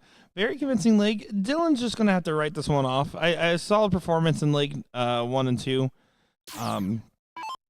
And by the way, game number 2 was not to 6 rounds, so I was right with my proclamation. Just want to remind chat. Yeah, this one has gotten away from him. So Ram, 15. Gonna go another round or so.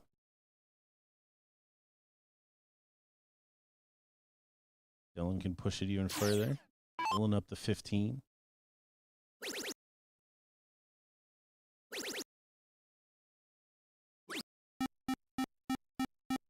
And honestly, the tail end of this leg, yes, you're not going to... I don't recommend ever giving up on a leg, but mentally you're starting to think about the next one way or another in situations like this. Dylan needs to make sure to just try with any remaining darts he might have here to really just get himself settled to make sure he's good with the throw in the 0-1 leg. That's really what I'm starting to think about as a player.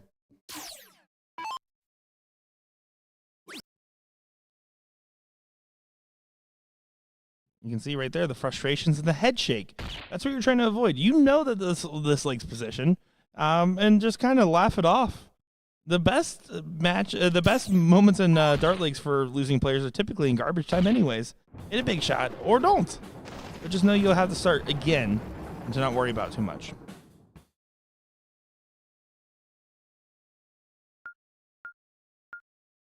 So to save the match, Dylan going to need to win this one. We are playing double-double here for this level 1.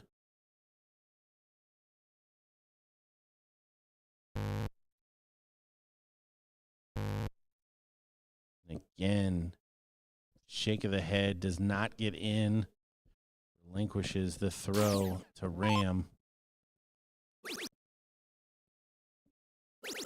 who is on his way to taking full advantage. Exactly what he does. 160 start. Yeah, the Ram Gavara special we were calling it because whether it was Houston, where he started off every leg perfect, if you remember that from the last go there, and San Antonio, which he kept up that same energy. He just starts off so strong, and there, Dylan this is an unfortunate time for this to rear its head. Yeah, in a semifinal where Dylan really had a good run going here. Just going to be set back a little bit. Ram throwing his arms up to the camera.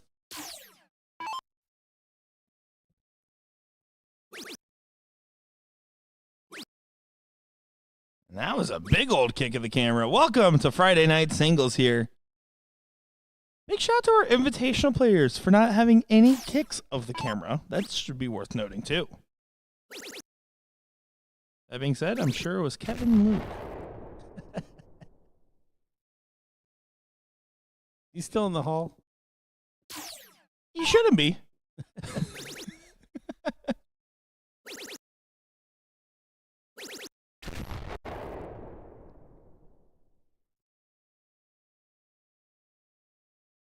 Ram in position to go ahead and get a 3-1 win here. Oh, he's rejected too. But no harm, no foul, 286. Really needs to find at least 2 trebles to even have a poke if Ram does not convert.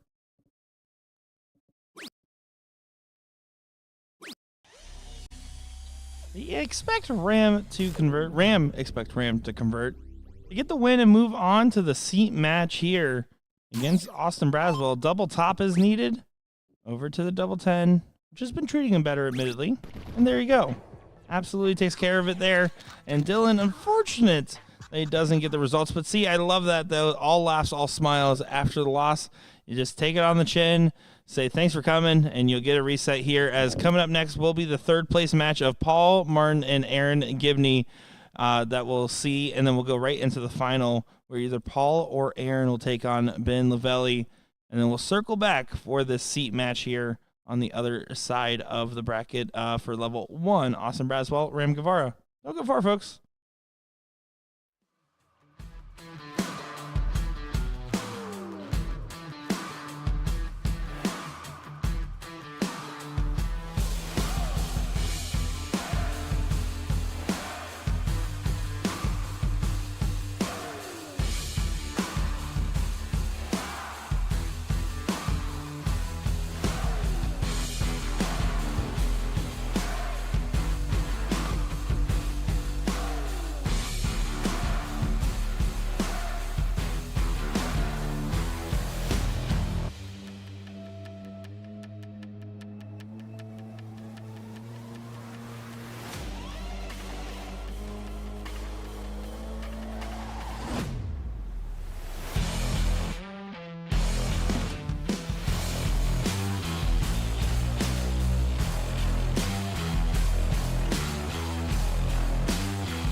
Time for the third place match here for level 2 in our singles combo format. This is Paul Martin taking on Aaron Gibney, and what should be a good matchup here. Coming in a little bit to this leg, as we had to take a quick moment here. We had to go make sure Will Stewart knew how to tie his shoes. He was having some troubles there. So the last time we saw Aaron on our screen, little struggle bus performance there in the seat match. Looking to try to get back to clearly what got him to that match. Well, P-Mart's going to try to say no thank you, as he's looking for double 20. No, and it's just a race to 2 format in level 2, folks. So again, blink and you miss it. This first leg's important. 132. Not a true champagne shot, but still pretty good to pop the cork here anyways. You see Ben over the shoulder waiting to kind of case the scenario here. Double full? Fat bull, sorry. Level 2. I'm back to level set in there. Big finish from Aaron to take the lead in this one. 1 away from the win. Yeah, a massive shot there from Gibney. Really getting through. And you can see the reaction from P-Mart. Just kind of having a laugh. Aaron felt like he got away with one. But at the same time, it was against the throw in 0-1, and Fat Bull 0-1 at that. And he whips 3 into the single 20. So already an opening for Aaron. Got to step in here.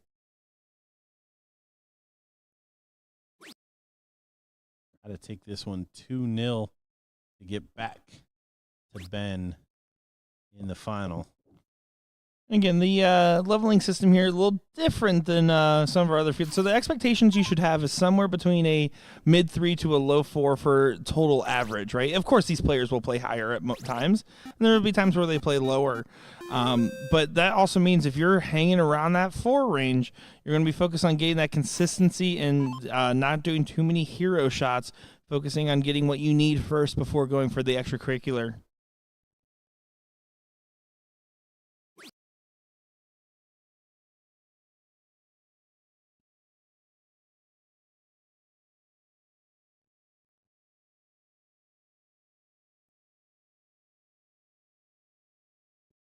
Only a single there, and we see those averages. 1-5 going second versus a 4-5 is not going to do much, and it just P-Mart kind of exploiting that difference here. Still trying to figure out his throw. P-Mart's throw? Yeah. Has a very gunslinger. Kind of pulls it up and fires. You can see Aaron was just making sure Paul was good before getting back into it there. Just looked like a quick equipment change. I see what you mean. Like there's so much emphasis on the down and forward. I don't know that I've seen that before. I definitely can't recall seeing something like that, but it's the same thing as a short arm in theory, right? He's releasing that dart instead of following through, and then instead of just like stopping where he is, he's just bringing it on down. It's definitely a fake follow through for that sense. Clearly working for him though. Not going to fault it. Yeah, averaging 5 marks in cricket. I believe we've seen P-Mart not too long ago on the live stream. I want to say maybe it was a South Carolina BullShooter last year. Where South Carolina and Florida blend over my mind. There's crossovers in the player pools there. This year more so than others, obviously.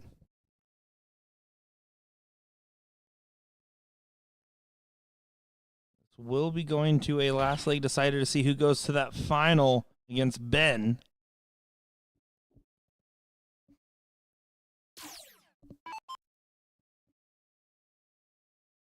Two bulls away from the decider. There it is. Oh, we're going to have a cork. See who gets us started.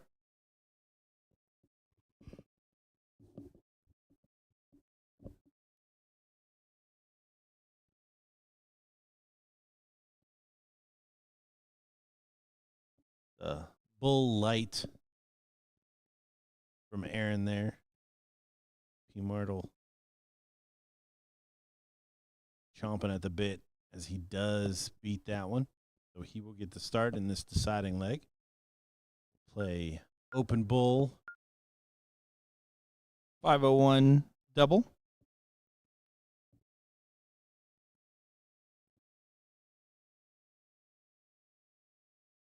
We're just having a quick little chit chat there.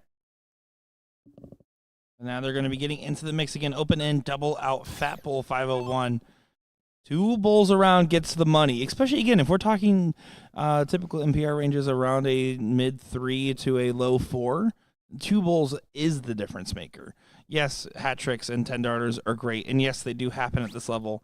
But if you're hitting 2 bulls every single time, especially going first, you should almost always have a look at an out.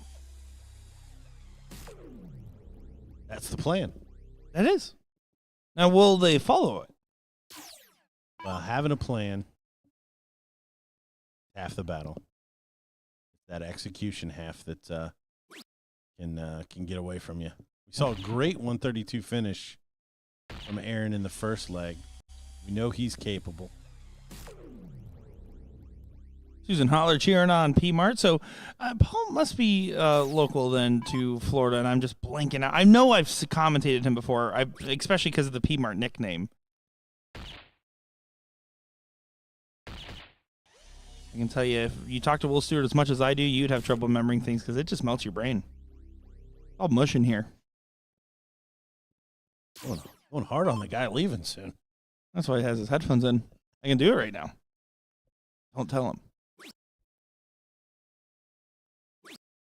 Oh, there's the opening. You can see the reaction. He feels like that's the opening too. Has to be a bull. Does find it, but damage done. 2 bulls and a decent fallout. Could leave a finish. Now 2 bulls, definitely. Ooh, an opening back to Aaron Gibney here. So Gibby with a chance.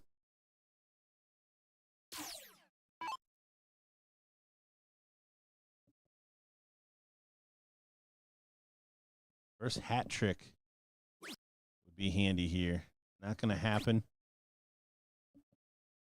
And there moves up to the 20. Didn't like the position of the bull, but you just got to try to find a way because it's just too big of an opening, too big of a chance, and too important of a moment for something like that to happen. See Paul now rectifying the earlier error with a big high ton. Yeah, what a shot. What a position. Aaron, all he can do is get this below to an actual finish and hope that he can fade a big bull from his opponent.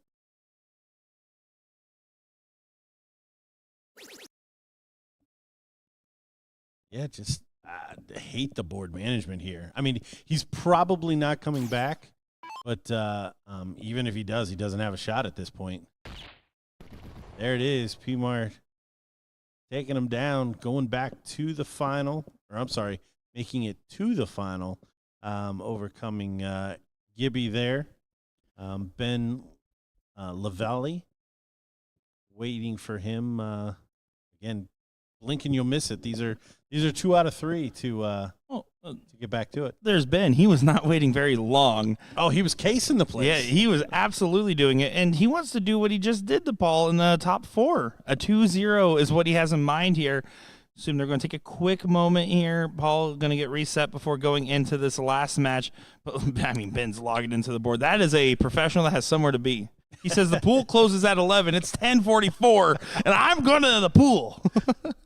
I need a dip. I dip, you dip, we dip. As again, they'll be into it here. It looks like they're going to take that quick second, so we're just going to come back on in just a moment once they finish their warm-ups. After that will be that Austin, Brazwell, Ram, Gavara seat match. Don't go far, folks.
And wasting no time at all, it's Ben Lavelli and Paul Martin in the finals here. My name is Nick Teixeira, joined by Gordon Dixon to see who's going to be our first ever Level 2 winner.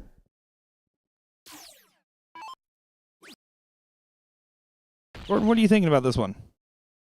Well, it's tough to get to bet against Ben. Obviously, with the seed, he's going to have to be double dipped.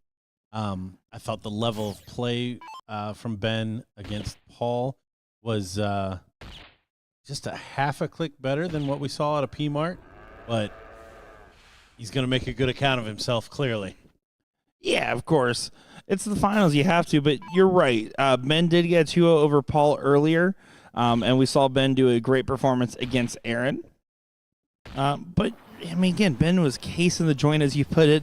He was hanging around, and he was throwing warm-up darts as soon as they finished congratulating each other on the great match. And we're going to really have to see how that momentum rides. This first leg is going to favor Paul, of course, in this given situation. But if Ben can pull together 6 really good darts, it changes things. Well, we saw Paul get kind of hucklebucked in the first leg against Aaron in the last match. So it'll be interesting to see the setup shot here from Ben and where that lands, which is best case scenario minus 180. So there's going to be a pretty straightforward finish for both these guys. Bull, bull, double. Can they stay straight? That's fine. Still an option. That's fine. What a find. He whips in the double bull. Living clean with the fallout still leaving him a 2-darter. Well, and sometimes when you have a fallout that still leaves you a finish, it can throw you off. You have to fully reset. He basically was like, oh, okay, and then just kept going in the same rhythm. I actually love that from P-Mart, is now Ben will have to go ahead and try to get back into this by getting a good start. And guess what? He does with a 9 mark. Yeah, how about that start? Moving around the board.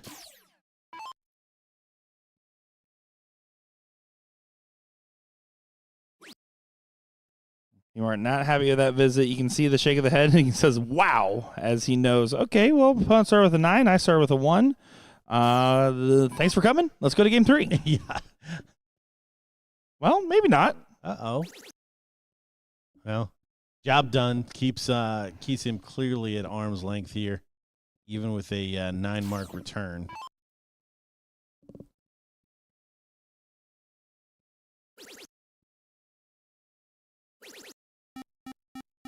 Only finds 6, but again, gonna need some help from Ben. Pull this one back. Ben just going to go ahead and try to get the 3 clear, but having some weird issues, and then recovers with a double on the last start.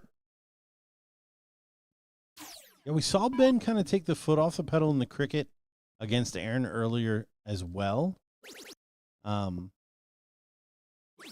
it's not completely shocking, but would have thought being down a leg, unlike what we saw before, that maybe there was a little bit more conscious effort to stick in there. Only the treble 20 found there. So starting to open up some opportunities for P-Mart. Perfect turn could put this one on its head. That's exactly what he's going to be thinking.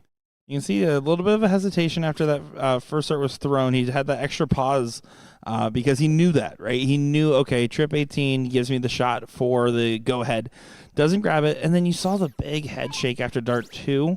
I mean, sometimes they're subconscious, but that was a big, you're shaking your head no. If you're going to do that, walk off the line and fully reset, because you've broken your eye line and you've broken your mental state. Reset that. Yeah, and we continue to see the doubles from Ben in cricket, and he's just not converting them. Big shot there from P-Mart to take a 60-point lead. Well, we talk differences between level 1 and level 2. It's not necessarily the average that makes the difference. I mean, technically for leveling it does, but I mean, in the players comparison, it's the big round followed by big blank. It doesn't happen to the same level. You raise your floor up And the amount of bagels you see in a match of two level 1 players is minuscule, and especially when you're in a deep bracket final.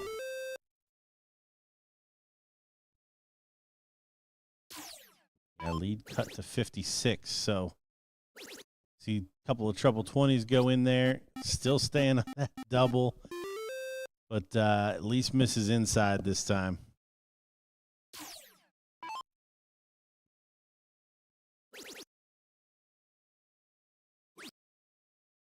Tied up the score. The only thing you should consider in this last start is a 15 if you didn't like the angle, because it was some hesitation there. It still converts to a trip. It was good work finding the treble.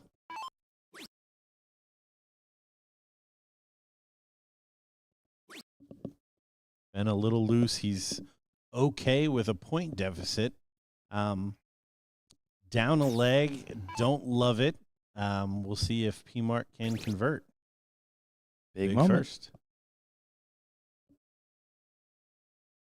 Doesn't swing. You have to swing that, right? You're only going to get 1, maybe 2 opportunities when you're 15s versus 20s and 19s to have a reasonable shot, let alone a shot where you have the point lead. Yes, it's only 2 darts to close 2 numbers, but yes, he can hit it.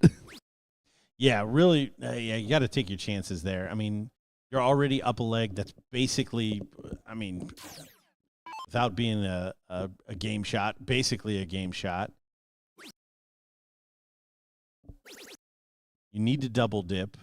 I think all of the signs are to take a swing. But here we are, a couple turns later. Ben now with an open shot to close out the 15. Now 17-point difference. I don't mind the start at the 20. You have to bail out. But I don't mind that at all because it was a 17-point difference, right? He was okay with setting up a 4-3. It doesn't go, and he goes back, grabs a 28-point lead, and adds a dart back to Ben. Now Ben fishes for a first start trip, and now should be grabbing 2 big singles. 2 big singles. You're aiming for that trip. It's a clear trip.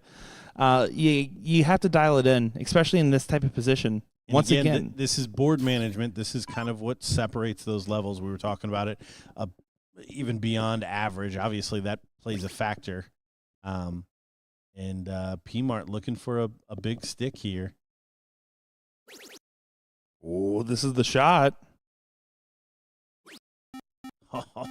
He just barely misses it. But it's all the way down to a 2 mark here for Ben to secure the lead going into bullseyes. Drills the single. Needs to find at least 120. And he pulls it wide left. This first set might be going Paul's direction.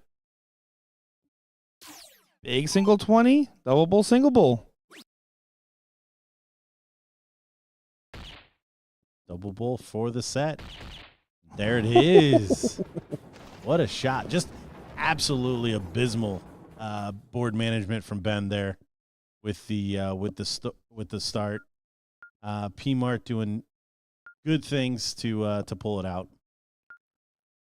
And things that are not ideal is losing because of arithmetic errors, losing because of board management errors, because Ben absolutely had that leg and should have been in the last leg decider. He dominated in the prior matches leading up to this point. Don't overthink it, but also sometimes don't underthink it. Take a moment there, approach that line with a game plan, because right here, Paul misses the diddle at the start, reset. You have no choice to. Short runway. Just 3 legs at max left in this level 2 bracket. And again, just not taking the time to get set. You see the wry smile from Ben. He loses a cork where P-Mart was 3 or 4 holes out, and Ben snatching the loss from the jaws of victory yet again.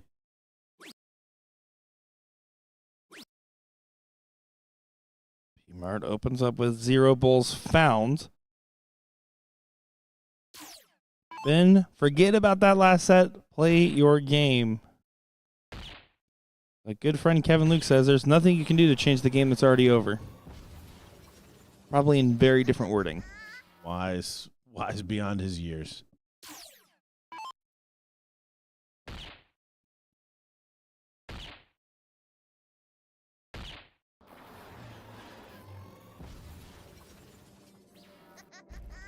good turn deserves another. Good recovery there from P-Mart, but Ben keeps chugging along here. Damage is already done. We just fall out on the third. And at this point, you're thinking 307 hat trick for the high ton. High on the bull's awkward. Deflects into it. And I love that move over. Found the angle. Great execution.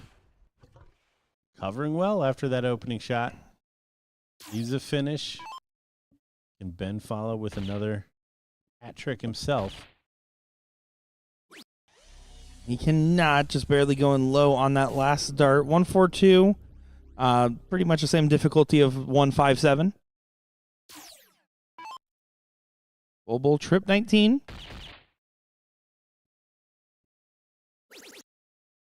Oh, look at this. Look at this. 157. First time in the match, P-Mart takes the lead. The double dip is on. He's trying to get revenge from that 2-0 loss to make it potentially a 4-0 win. Yeah, Ben cannot let this one get away from him again. You have to settle yourself. Your mind's starting to race a little bit. Good recovery on that last start. ACS makes it so you're not dead on arrival.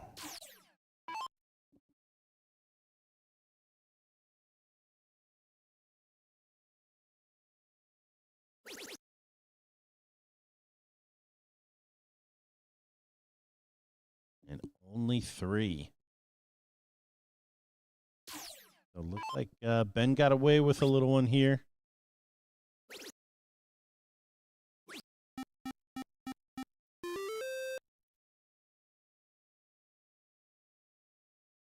Damage done. All choosing to go to the 17s. Only a single. So maybe nerves leaking in here a little bit. I would think that has to be playing a factor. To be fair, what we have seen from Paul so far is feast or famine. It is hitting the big clutch shot, or it is missing some wide left and right. And I think that's a result of that fall through that we were talking about earlier. And the unique action is it's all based on his own feel of the dart. That's the only way you can manage a form like that. And when you feel good, you feel real good. Yeah, I think that's a good call out in terms of the consistency and why we see a little fluctuation there.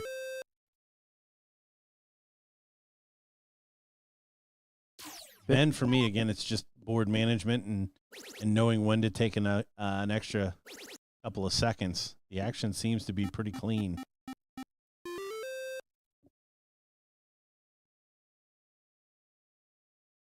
Yeah, there's not much to dislike about it. It's a little quick draw in the sense that, I mean, he really just kind of flicks that up once he grabs the dart. But the actual base mechanics follow through. Everything else looks fine. Elbow's nice and straight. So, turning point shot here. Oh, does he stay there? Does. He doesn't find it, though. I like that spot up a leg. Going for a double dip. Well, the other guy's struggling. You want him to continue to feel that heat, be on his coattails.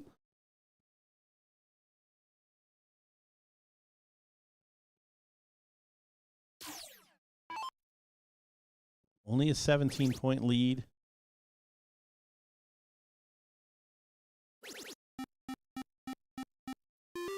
All does find the 6 mark.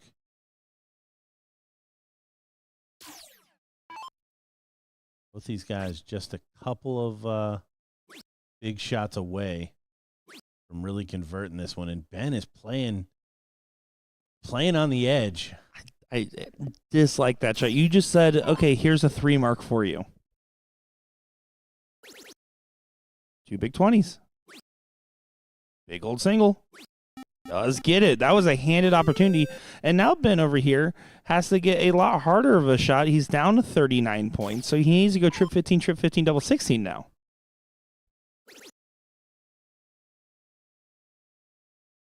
only finds 4 of them. So now 3 clear. Give him the point lead into the bull. Oh, and he snags another 48. Brutal shot. Playing it smart. This one looking like it's going to be a double dip. 4 legs straight for Paul. The man known as P-Mart. Don't Google that.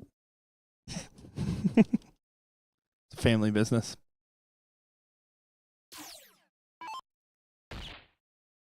Yeah, you see Paul just got to walk through that door. 1 bull away from doing so. So not quite out of danger just yet because of that finish line-itis, but you still expect, unless Ben hits a perfection here, nothing will change. Yeah, that won't be the case.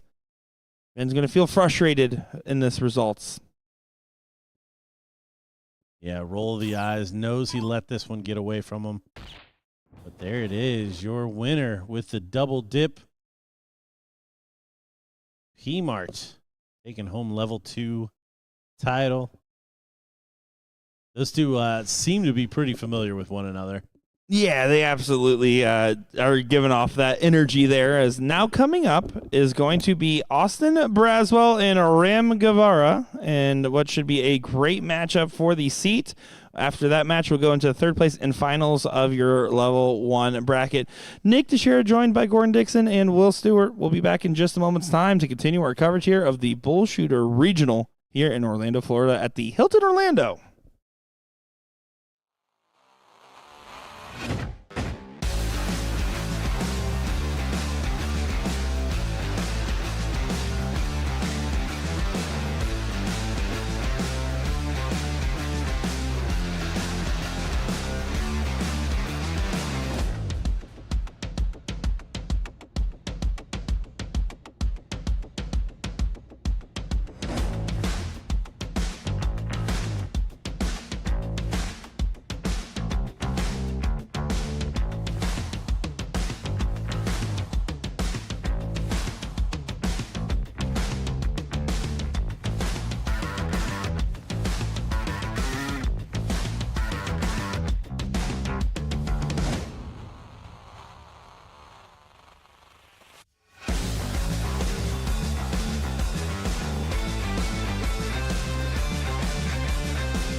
Time for the seat match here of level 1 in this great bracket here that we've been following along. Austin Brazwell taking on Ram Gavara Jr., the Florida local, taking on the Houstonian. My name is Nick Teixeira, joined by Gordon Dixon on the call.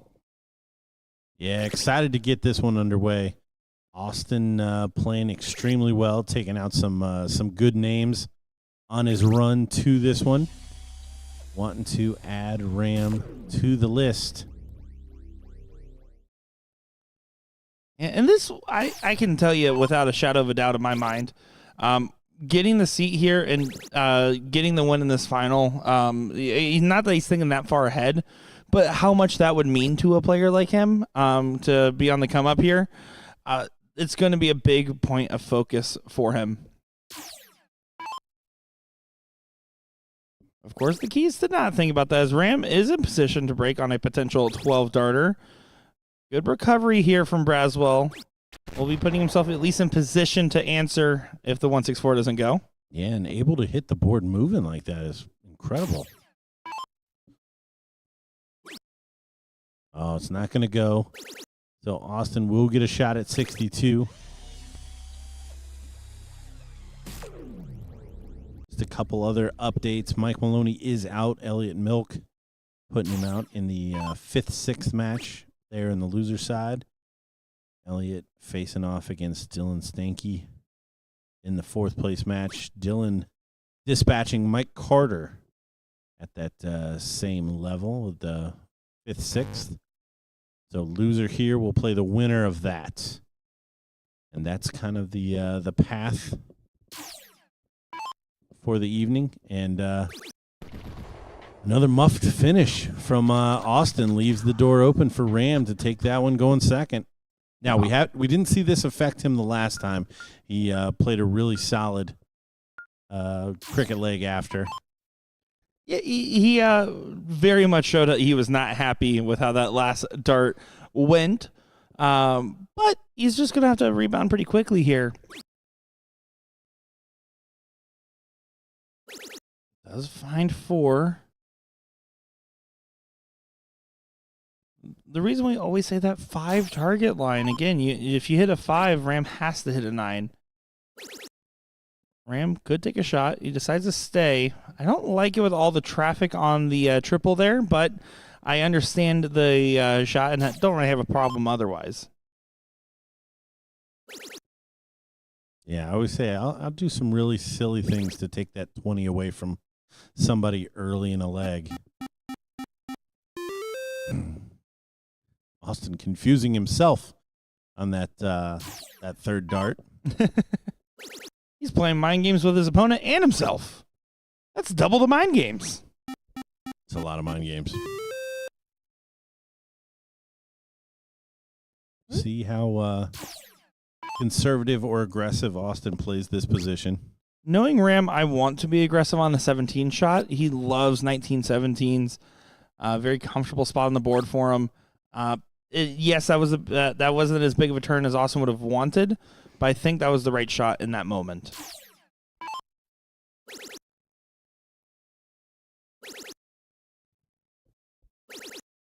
Yeah. I think Austin did the wrong shot in that moment. Yeah, just when you hit 3 singles, especially that 3rd dart where you know he's just trying to throw fat to close the 17s. That's the only reason I disagree with that particular shot, because at this level, you're in the king seat match. Your darts are worth triples.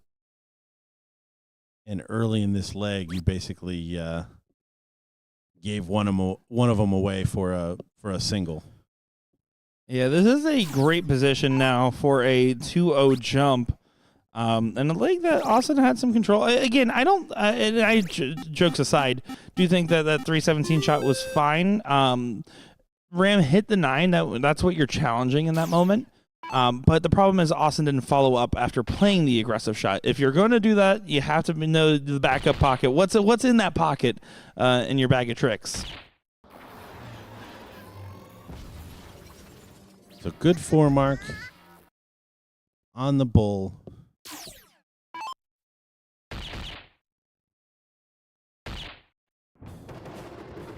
Somebody is back there Yeah, they're having a fun time with that camera right now. I can tell you that much. Hammering that camera. Someone that probably doesn't realize that it's not a lean-to. Is that Kevin Luke on the cameras? No, I'm just kidding. I'm just kidding. You got jokes. Me? Yeah, it's pretty much most of my bit is that I got jokes and that's it. Oh, saver. Saver shot there from Austin.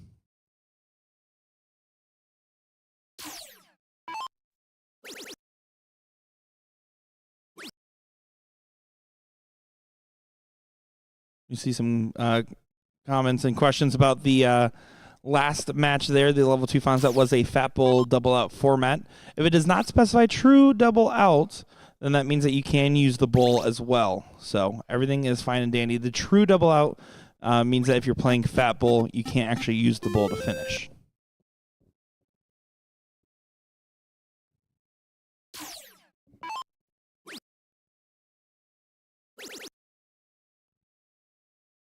Ram doesn't find it on the last start. You felt like you had a good spot on it.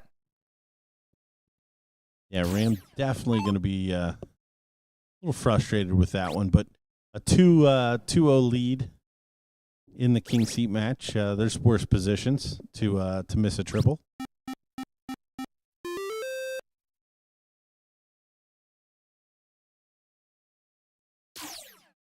A solid collect there from Austin.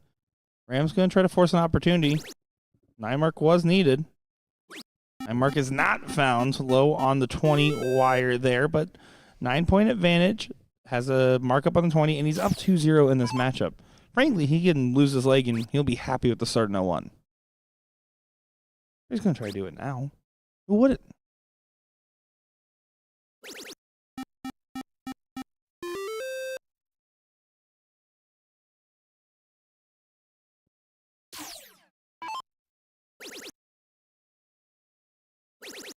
Ram's so good.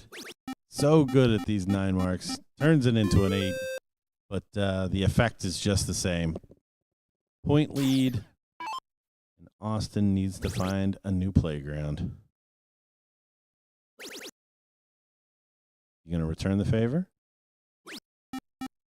Stays there. Tough spot. I mean, Ram's going to do it to you, so you might as well take a whack at it the other way. Ruthless starts here from Ram Gavara.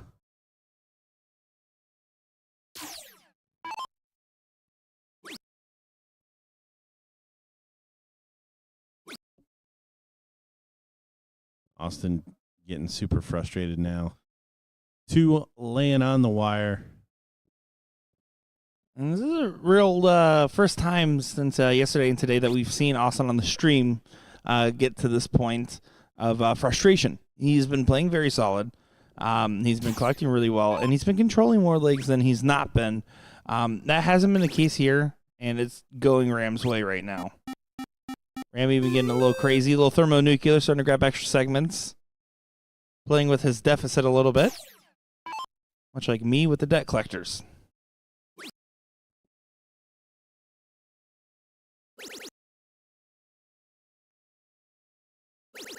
Yeah, just allowing Austin to kind of tee off on that 18.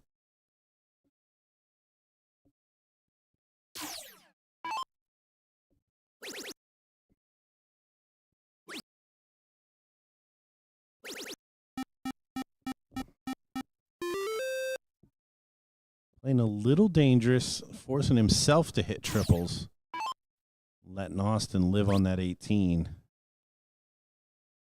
Oh, looked like he was looking down for a moment and thought better of it. He's going to collect a new playground as well. Kind of taking it as an insurance policy. He's assuming Ram's going to get the point lead and might even close the 18s. Doesn't get that. That was one of the better case scenarios for Austin. So now it's regain point lead to try to grab one of these numbers from Ram. Or just hammering a big point lead. Either way, this should be a point heavy turn for Austin. See, his eyes fluttered down. You look at the scoreboard. I wish he didn't break the eye line there. And you see this with soft players, right? If they're predominant, their eyes will look straight down, straight up. That first dart was bottom corner of the 18. Just stack the dart. You had the perfect spot. It's subconscious. You don't realize you're doing it half the time as a player. You gotta go up there with a plan, so you kind of know what happens unless the first dart goes completely sideways.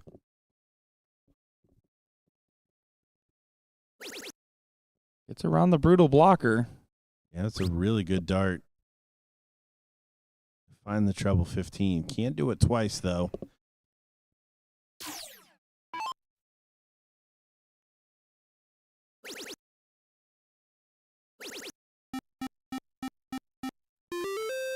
I'm kind of toying with him at this point. Yeah, I don't think it's quite in the playing with your food segment, but it's definitely toying around with the food a little bit. Yeah, it continues to let Austin live on these numbers. He just looked at the camera and said, "That was so bad. I know that was so bad," by the way. So that's exactly where Austin's head is at right now. Rams to take it 3-0. There it is.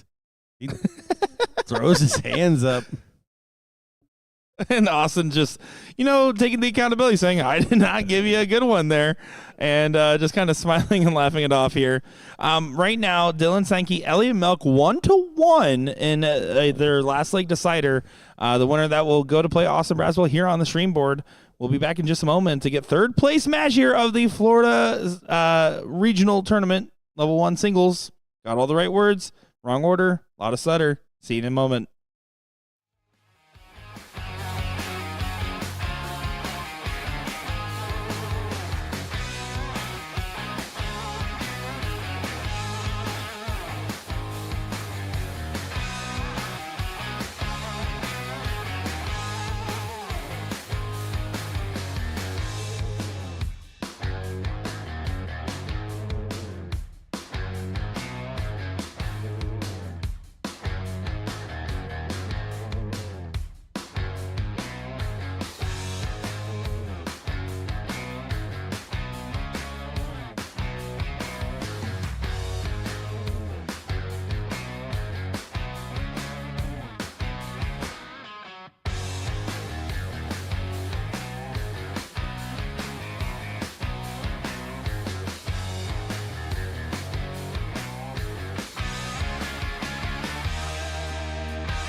And here we go. Third place match here for level 1 at the Florida Regional here at the Hilton Orlando. My name is Nick Teixeira, joined by Gordon Dixon. Dylan Stanky taking on Austin Brazwell. This should be a very interesting matchup here because Austin showed some different signs of his game earlier. And honestly, so did Dylan. Yeah, it's going to be interesting to see how he bounces back from that 3-0 that Ram just handed him. Dylan, not the most consistent on our stream thus far either, but a big win over Elliott Milk. So perhaps he's pulling it together. It clearly was on the path of recovery. Single 20 does clean up, so recovered his start with a little bit of lost ground.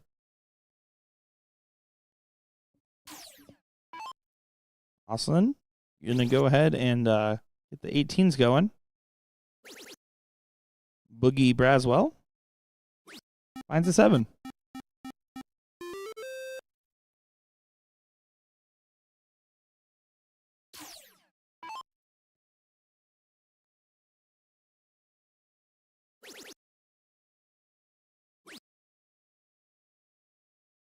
You can see Dylan there does go ahead and try to find a little bit of magic on the 18s.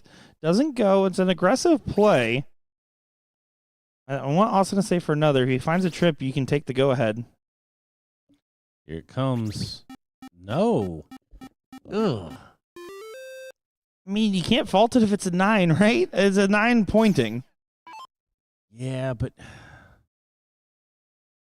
looks like he's going to get away from it, or get away with it.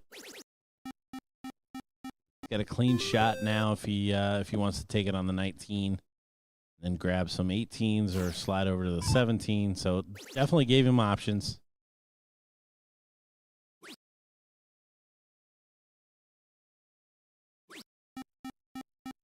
Only 5, but does take the playground away from Dylan.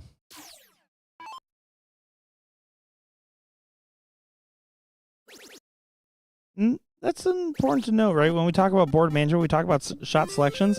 The best way to do that, if you have never tried to really work on that aspect of your game, maybe you're newer to the strategy segment or trying to improve, the biggest thing you can ask yourself is, what am I trying to accomplish in this turn?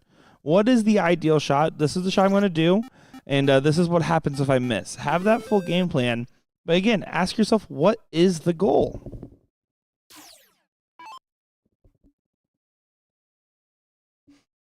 Shake of the head there from Dylan.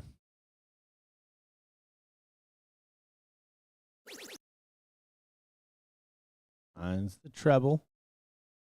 But Austin with the 6-2-0 looking very likely here.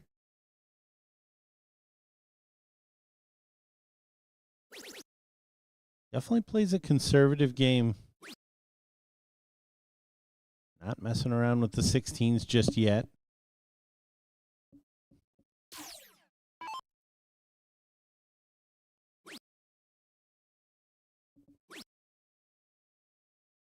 Harry, that is correct. He hit a correct shot to take the out there.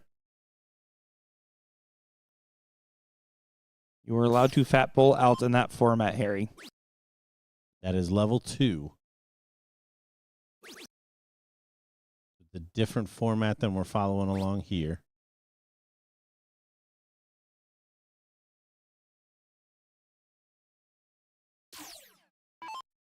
Now Dylan going to go ahead and try to make a bed on the 15s. Won't be able to sleep in it this turn, but we'll be able to get a little bit of progress made. Needed that last start to be in his favor.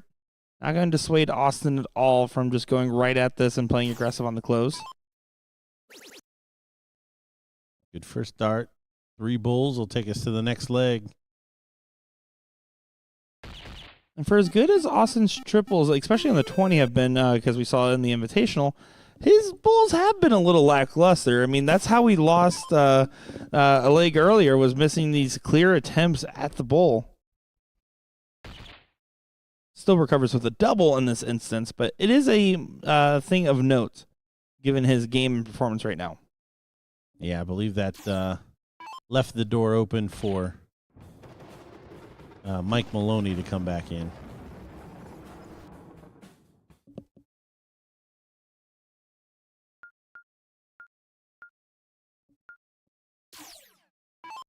Now we're into 0-1 leg double-double. Split bowl. Meaning you have to hit the double bowl if you have 50 left.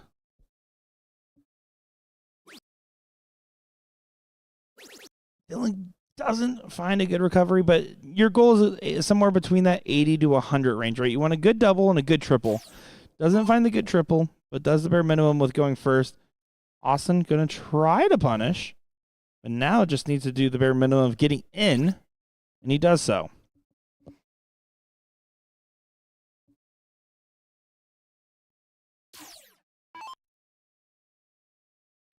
First, if you guys want to get involved with the BullShooter Tour, this is season XL. That's 40. 40 years of this bad boy. Go over to BullShooter.com for more info. As stops get confirmed and get announced, we will be going ahead and updating on the website.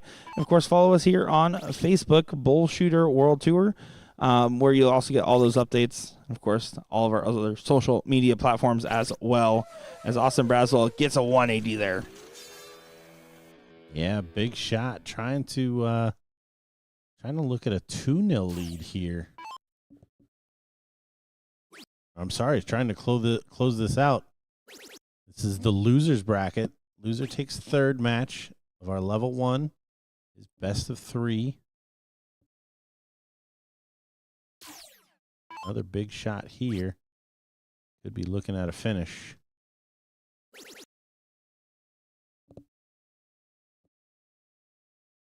Take a quick pause. It does still collect. Great find.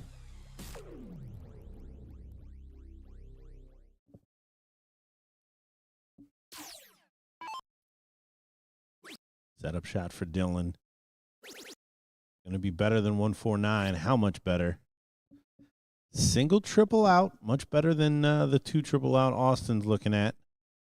See if he can get the combination started. He can. Treble 19. Double 16. Oh, and he just missed into the 3. And the 20 has been automatic. You almost expected him to have at least the first start in the bag. Nothing wrong with that 19. Just pulled right. Does Dylan capitalize? This is a make or break moment too. Again, Dylan, we talk again newer to this level of play. This is a big pressure moment. It's not going to go in his favor. Yeah, I don't hate it. Had to go. He had to marker dart on the 20, or what he felt was a marker dart on the 20. And Austin Brazwell to go back to the finals here in level 1. Double top. There you go. Austin Brazwell does make the finals of level 1. And we'll get that rematch against Ram Gavara, who had a 3-0 victory. So to conclude our level 1 bracket, as Austin there gives a little talk to the camera, probably saying how much he loved our commentary. We'll be back in just a moment here for the conclusion of level 1. Ram Gavara Jr. and Austin Boogie Brazwell. Be right back.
It's finals time, everybody. Austin Brazwell taking on Ram Gavara Jr. My name is Nick Teixeira, joined by Gordon Dixon. Gordon, Ram looked real Ram tough in that seat match. What do you think? Yeah, it's tough to see a way back for Austin.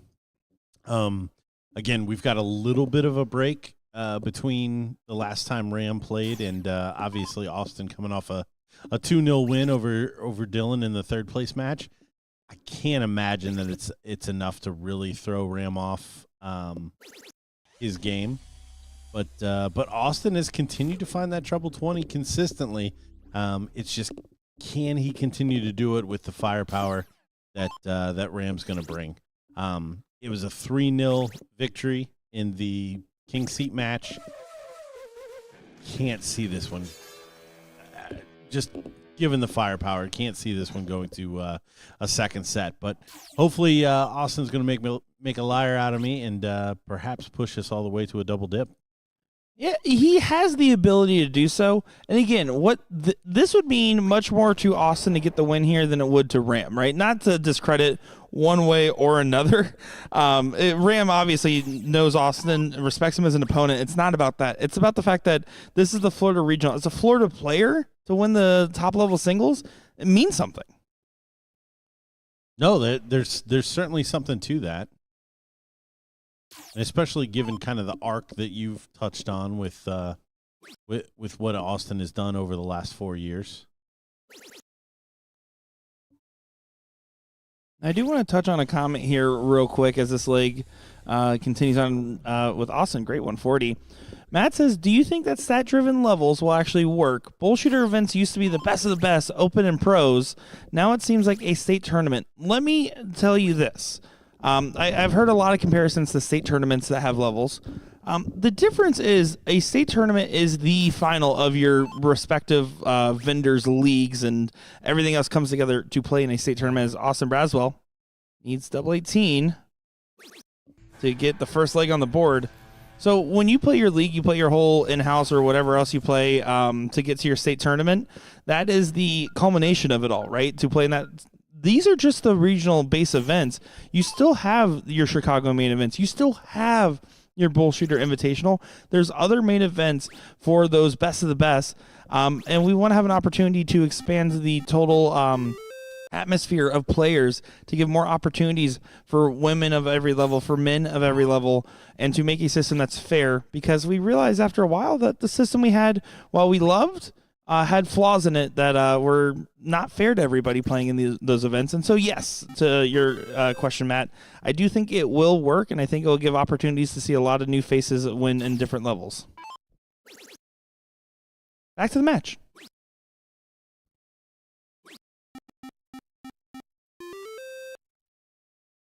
I'm kind of tossing around the board there, still averaging 6.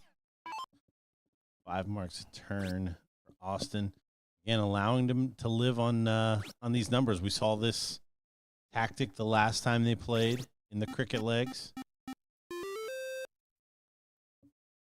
I'm happy to kind of close around.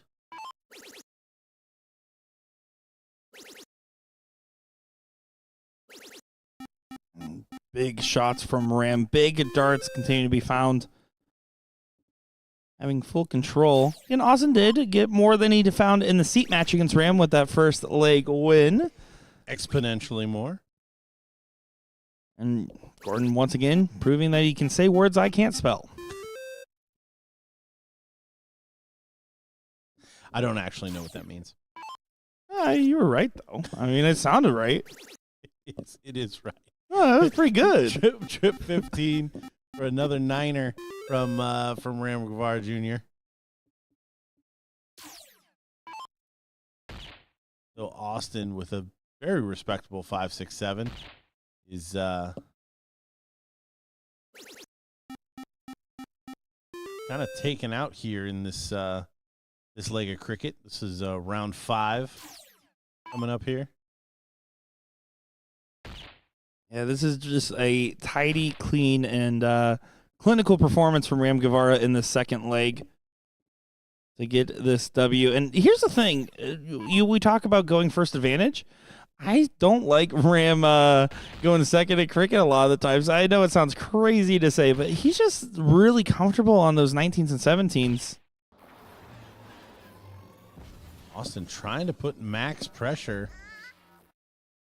He does find 5 bullseyes there.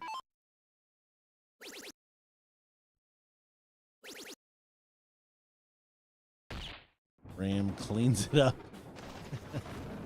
with 2 treble 20s and a bull.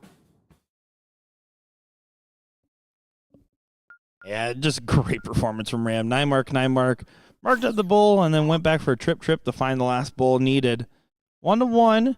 Austin needs to do some tone setting in this and say, I can do it too. This is a leg where you really want to say, okay, here's your 6+. He's been hitting those 20s well. And you continue. He finds a 7. You're going to be happy with that.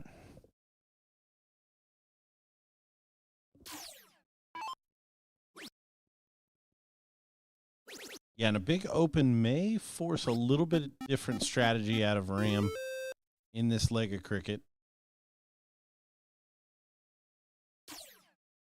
Austin needs to keep up those big marks, though. Continue to keep Ram back on his heels.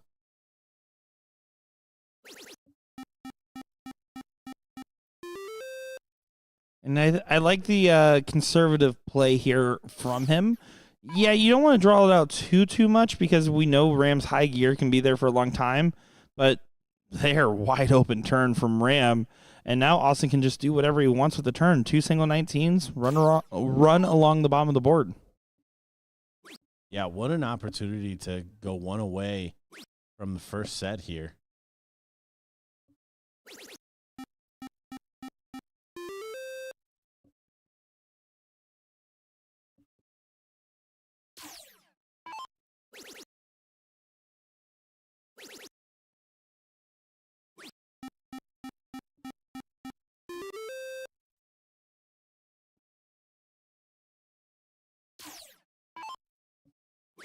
Austin needs to stay tactful. Don't let any opportunities start to creep in, and that's exactly what he's doing with those 18 grabs.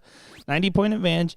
Decided to just go ahead and expand that to a 110. Great position to find yourself because now Ram, even if he hits the 9, has no chance to be able to get back into the point lead here.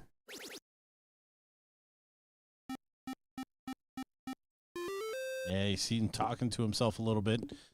This is not the best cricket leg that we've seen, but honestly, it's forced errors. Austin has started this leg well and has continued to keep the pressure on him. And every time Ram has missed one of those darts for additional close or additional points, Austin has stepped right back up there. And that discipline, single 16, trip 16, back to the 20s. He didn't go for that big shot, the 15. He wanted to try to expand a little bit and make sure that his 20s and 17s weren't at jeopardy. Oh, where will Austin go now? Oh, you'll find the treble 15. The second dart is cashing in for him right now. That is 3 closes in a row on the second dart. Yes, 67-point deficit here. Macy close around. No, he's just going to stick with the double bulls. He would have loved to have that one, to have the dart, the lead there. Yeah, you were trying to add a dart to your opponent's throw. Now, also with this bulls, I don't love the start, but he does find the first. And the second. Looking for one more. And does get it. So there, correction on a weak point of his game we commented on earlier. Good 2-1 lead now for Austin Brazwell with Ram getting the start in 0-1. Yeah, so I questioned Austin at the beginning of this, but really it's not that Ram has really let him off. He has taken this bull by the horns, if you will. BullShooter horns, that is. Is Ram by the horns? Ram. Good night. Have a good night. Swollen tongue. It's a muscle, okay? It's overworked right now. Back to the match. Getting in there. And you can see Ram does find out last start trip 20, but this is definitely below the standard that he wants to find himself in. And Austin has an opportunity to start to push out in front. That triple 20 has been his friend. Yeah, look at the focus here. Oh, and he looks down. Able to stick with it, though. His eyes might look down, but his head's still empty. Don't you worry.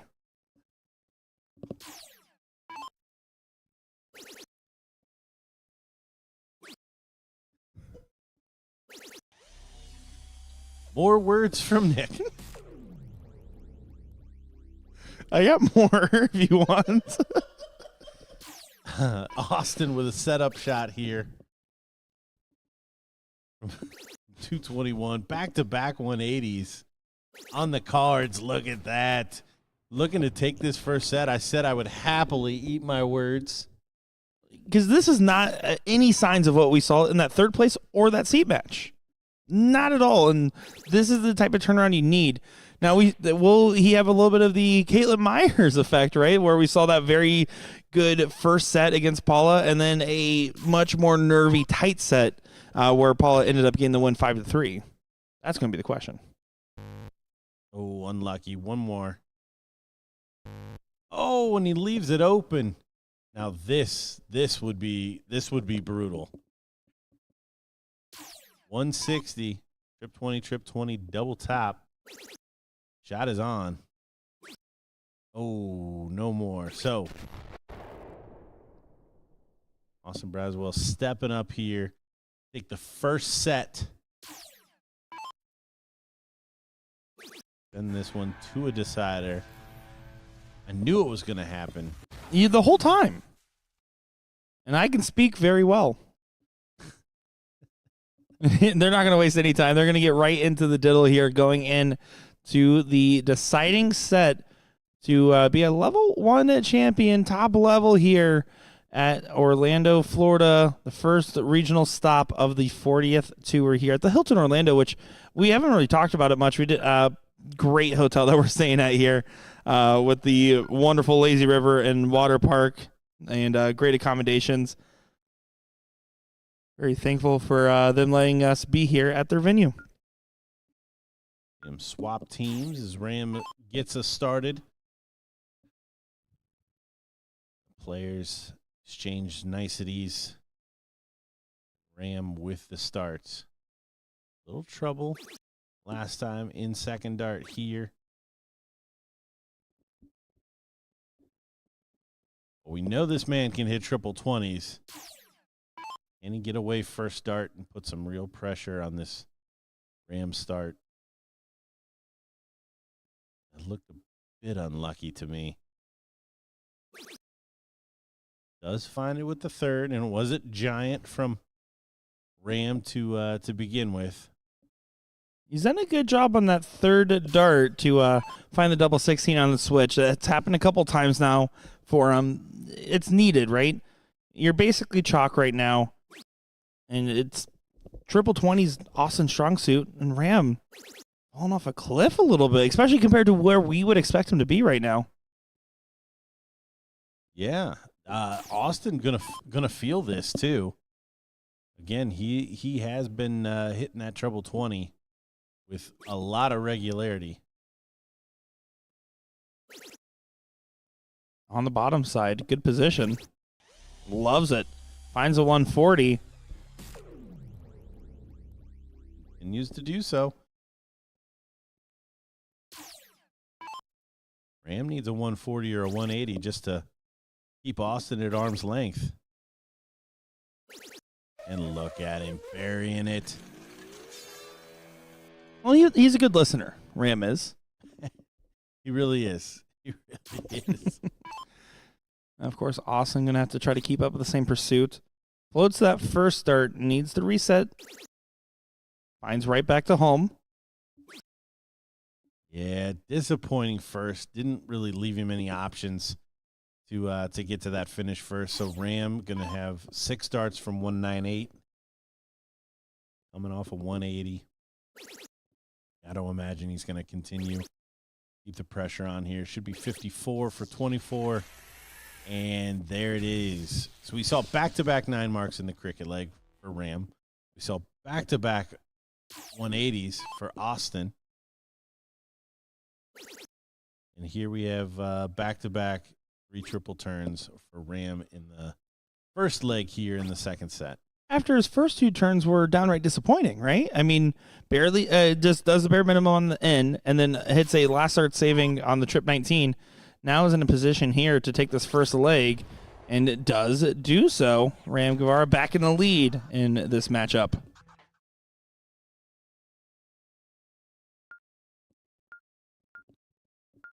Now, difference being Austin in that first set, getting that 0-1 leg on the board at the beginning. It's not that you need a settler at this point. You're in the second set of the final. But it's just more so. It's hard. Ram's really tough in cricket, and Austin's going to have to continue to have that 6+ bossing around energy he had, and that's not what we're seeing right now. Yeah, that's the first kind of real big opening that Austin's given him. He kept the pressure on really well the last time in the 2 cricket legs. And here already an open, and I don't know if that was on purpose. Ram, again, just kind of playing around here a little bit if that was a double 20 in the middle of the first shot. Well, this is a great recovery from Austin. Exactly what you need to do. Every bit of it. And now not all is forgiven, but a lot is forgiven. Well, he took the best of what had transpired. And Ram snaps right on back, but in challenging Austin a little bit here, right? You're going to go up there and say, I need to get at least 3 18s. And then from there you can ask, do I want to try to force a 6 mark by going for the 17s? Step 1, you got to find the 18s.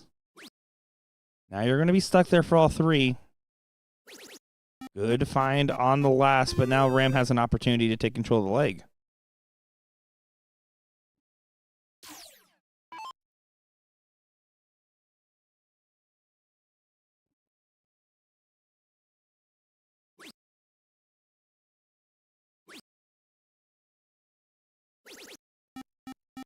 Good last there from Ram. That was a tougher dart than it looked like. Sliding it under that first. How much pressure can Austin apply coming back?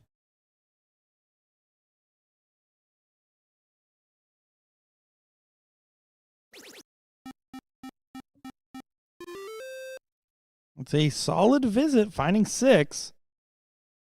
It forces Ram now to find 2 trips on the 16 here.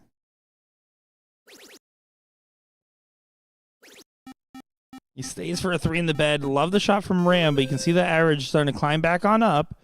Now, Austin's in a position. Is he going to fish for the 9, trip 18, trip 18, trip 17?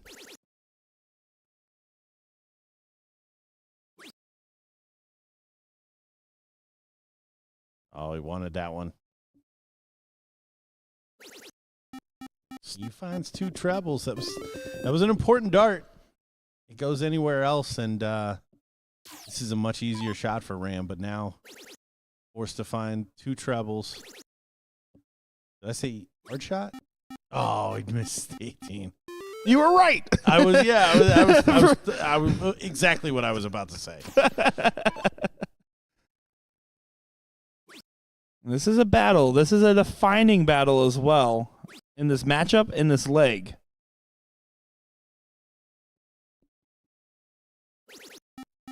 And another good find. Steps off to the side, finds an angle, buries the treble 18, but Ram continuing to chip away on the lower number. Doesn't find it. Back to the 17. And here we're seeing a little bit more conservative or maybe typical play here from Ram in this cricket leg. Something that's been basically forced on him by Austin's consistent play. And there is the crack in the consistency that he has been holding on to. You can see the average difference, too. The going first advantage can only go so far, especially in an elongated battle. With the opening there, it was seized by Ram with a big find. That last start on the 17, is a game changer. It puts all the pressure now. Austin feels like he has to be perfect, and you can't be pushing your darts. You have to still play through. Yeah, and we see kind of fall apart there a little bit. Good recovery into the treble, but all the work still ahead of him here.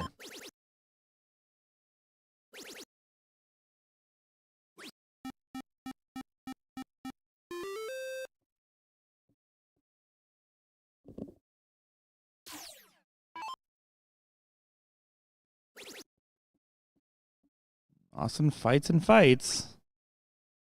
The whole point of his position right now is to try to minimize the gap in the bulls going into the tail end of this leg. Try to get as many points as possible, knowing that Ram will take your 16s. Unfortunately, he didn't get enough, and Ram should be able to get 2-0 advantage. Not quite yet. No game shot here for Austin. And with the 2 marks on the bull for Ram, your only option is to add darts to his throw by scoring on the bulls. The eye roll was felt all the way from the commentary room as Austin knew what that first start needed to be. Only grabs 2 bulls. Ram Gavara about to have a 2-0 advantage.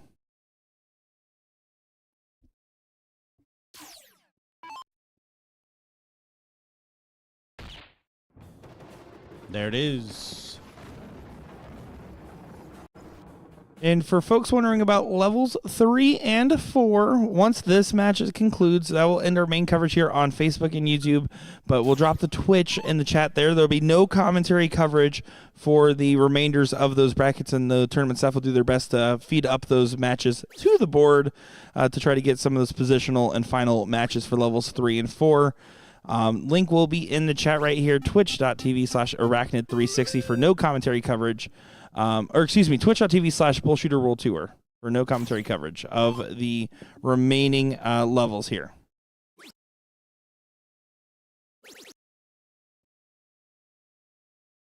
Rescuing the shot there from Ram.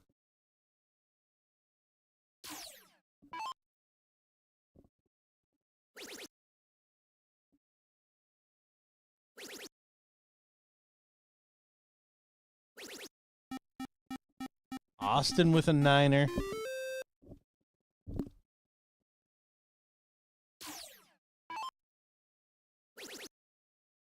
I'm choosing to fight back there on the 16s.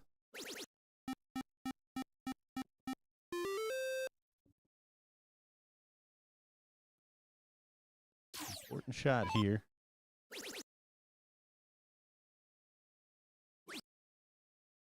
And this is a great rebound leg for the confidence right now from Austin. You're still going to have a tall task coming up here shortly if you get through the win on this leg. But you still got to win it, right?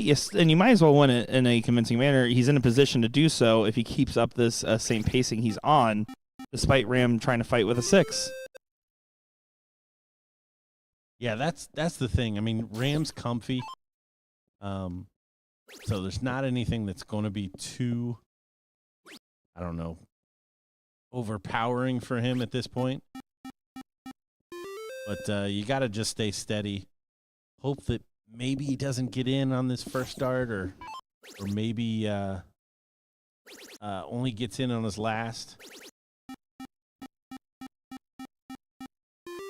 But you definitely don't want to give him a game shot in this one to go down 3-0.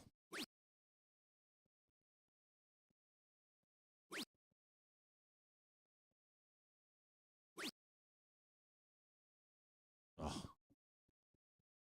Left him the white horse. Wasn't on purpose. Can he convert? Can't. Back to the 15s. Does snag the 20. The Ram maybe feeling there's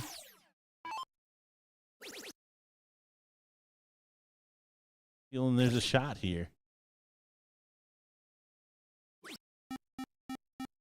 Austin did take the swing at the 15. He took the stab on that last start. It was a riskier dart selection. But there was no way for Ram to close both numbers and have the point lead. 55 points of difference, so 4 mark needed before shooting the 15s.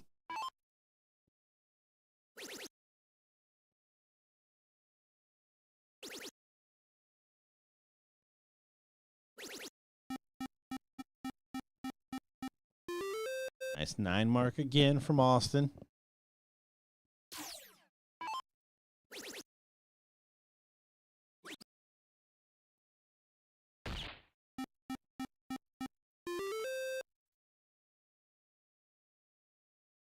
Austin to go ahead and just clean this up.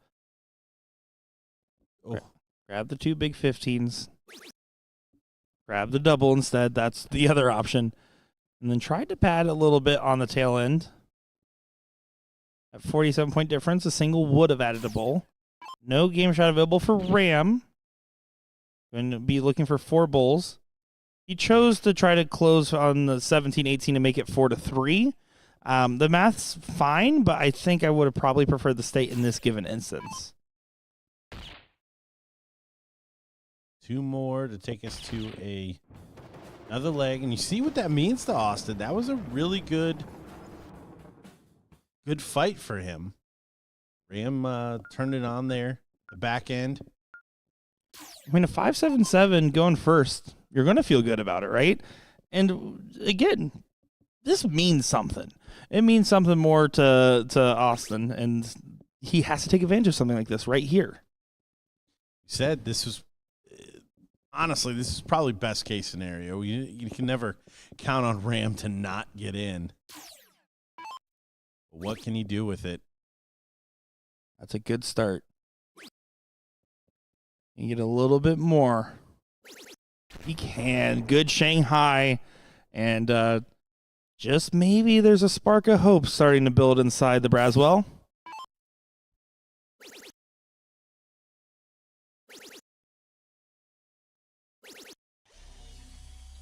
Ram's not going to make it easy, though. No, back at it. But after that last start open and a big Shanghai start for Austin, oh, I needed 2. Still needs another. This one will keep him in good stead here. And it doesn't happen. And so now if you're looking at this, you're saying, okay, well, it's relatively close. It's basically chalk at this point. You kind of had early advantage. You lost it, but Ram gives it right back, and now you have another opportunity. When you get gifts, take them. Big moment here for Austin. Great first dart. Bottom of the bed. Plenty of room for him. Big 180. Leaves him a single triple finish here. How much pressure can Ram put on him? Yeah, Ram has to get to his own finish here. A little trickier now. Should be a bull. I like this, though. Oh, doesn't find it. The execution on the third dart wasn't there, but the mentality was, and he chose the right shot selection. Yeah, smart darts aren't always good darts. Austin just going to try to stay steady here. Set this one up. Trip 20 will do it nicely. Trip 20's his friend. Of course, he sets it up on 24. You'll have an opportunity to send us to a last leg decider in the set after being in a 2-0 position. Now, we have seen him muff some of these finishes. Will this be one of those instances? That's pulled a little bit. Needs to settle. Final dart. Big one. Does go for Austin Brazwell. Boogie's on to a last leg decider. And now a diddle to define who will get the start in this 0-1 leg. Austin Brazwell on the cusp of a double dip of Ram with a really, really good cork. Ram has to find the angle. He kisses off the barrel, but it kicks down. Austin Brazwell will have the... Oh, no! I thought it kicked lower. What a response from Ram. Did he fit another one in there?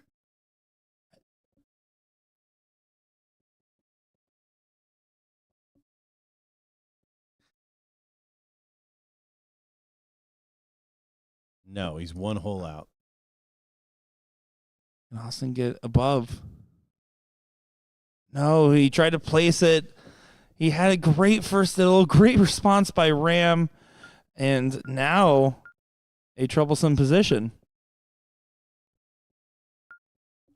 Now, the good news for Austin is he just broke in a leg of double-double. Going to have to do it again for the title. But Ram, you think, is going to start better than he did last time. And he starts with perfection, a 160. What about that? Big-time shot from a big-time player in a big-time spot.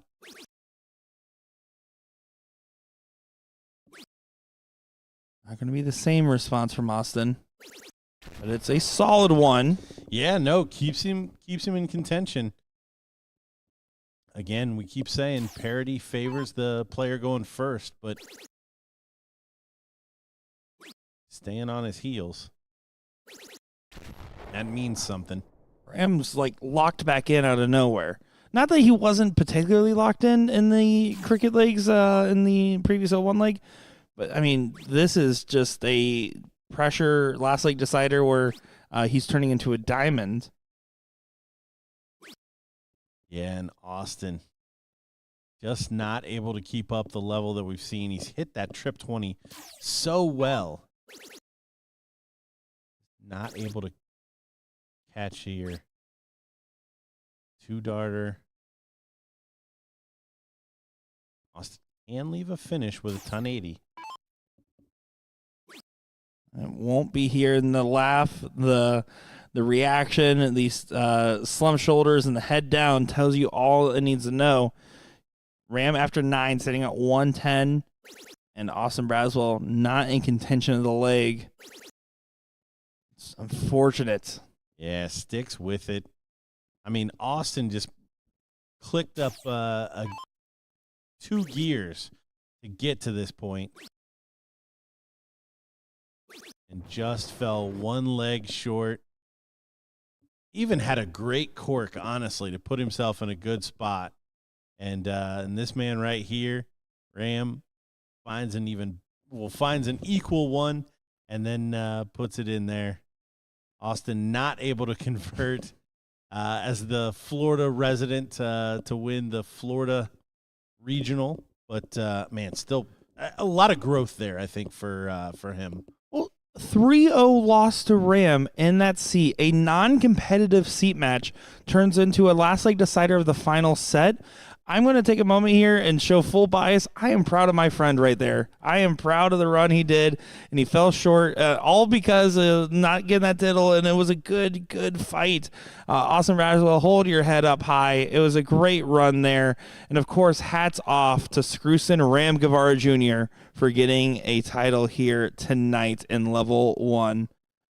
Great final. Great showing for Level 1. And Level 2 that we saw the final of. Levels 3 and 4, reminder one last time, no commentary coverage over on twitch.tv/BullShooter World Tour. And we will be live tomorrow, I believe, at 11 a.m. Eastern time for our doubles coverage. My name's Nick Sher. Any final thoughts, Gordon? What a day of darts. Yeah, I'm going to sleep very well, and looking forward to being back at it tomorrow. Yeah, I'm certainly looking forward to it as well. Make sure to turn on that notification bell, hit a follow, and we will be seeing you soon. Thank you all so much for your love, support, and everything else in between. And guys, don't miss out. Whole weekend of action still. We'll be back. See you tomorrow, everybody.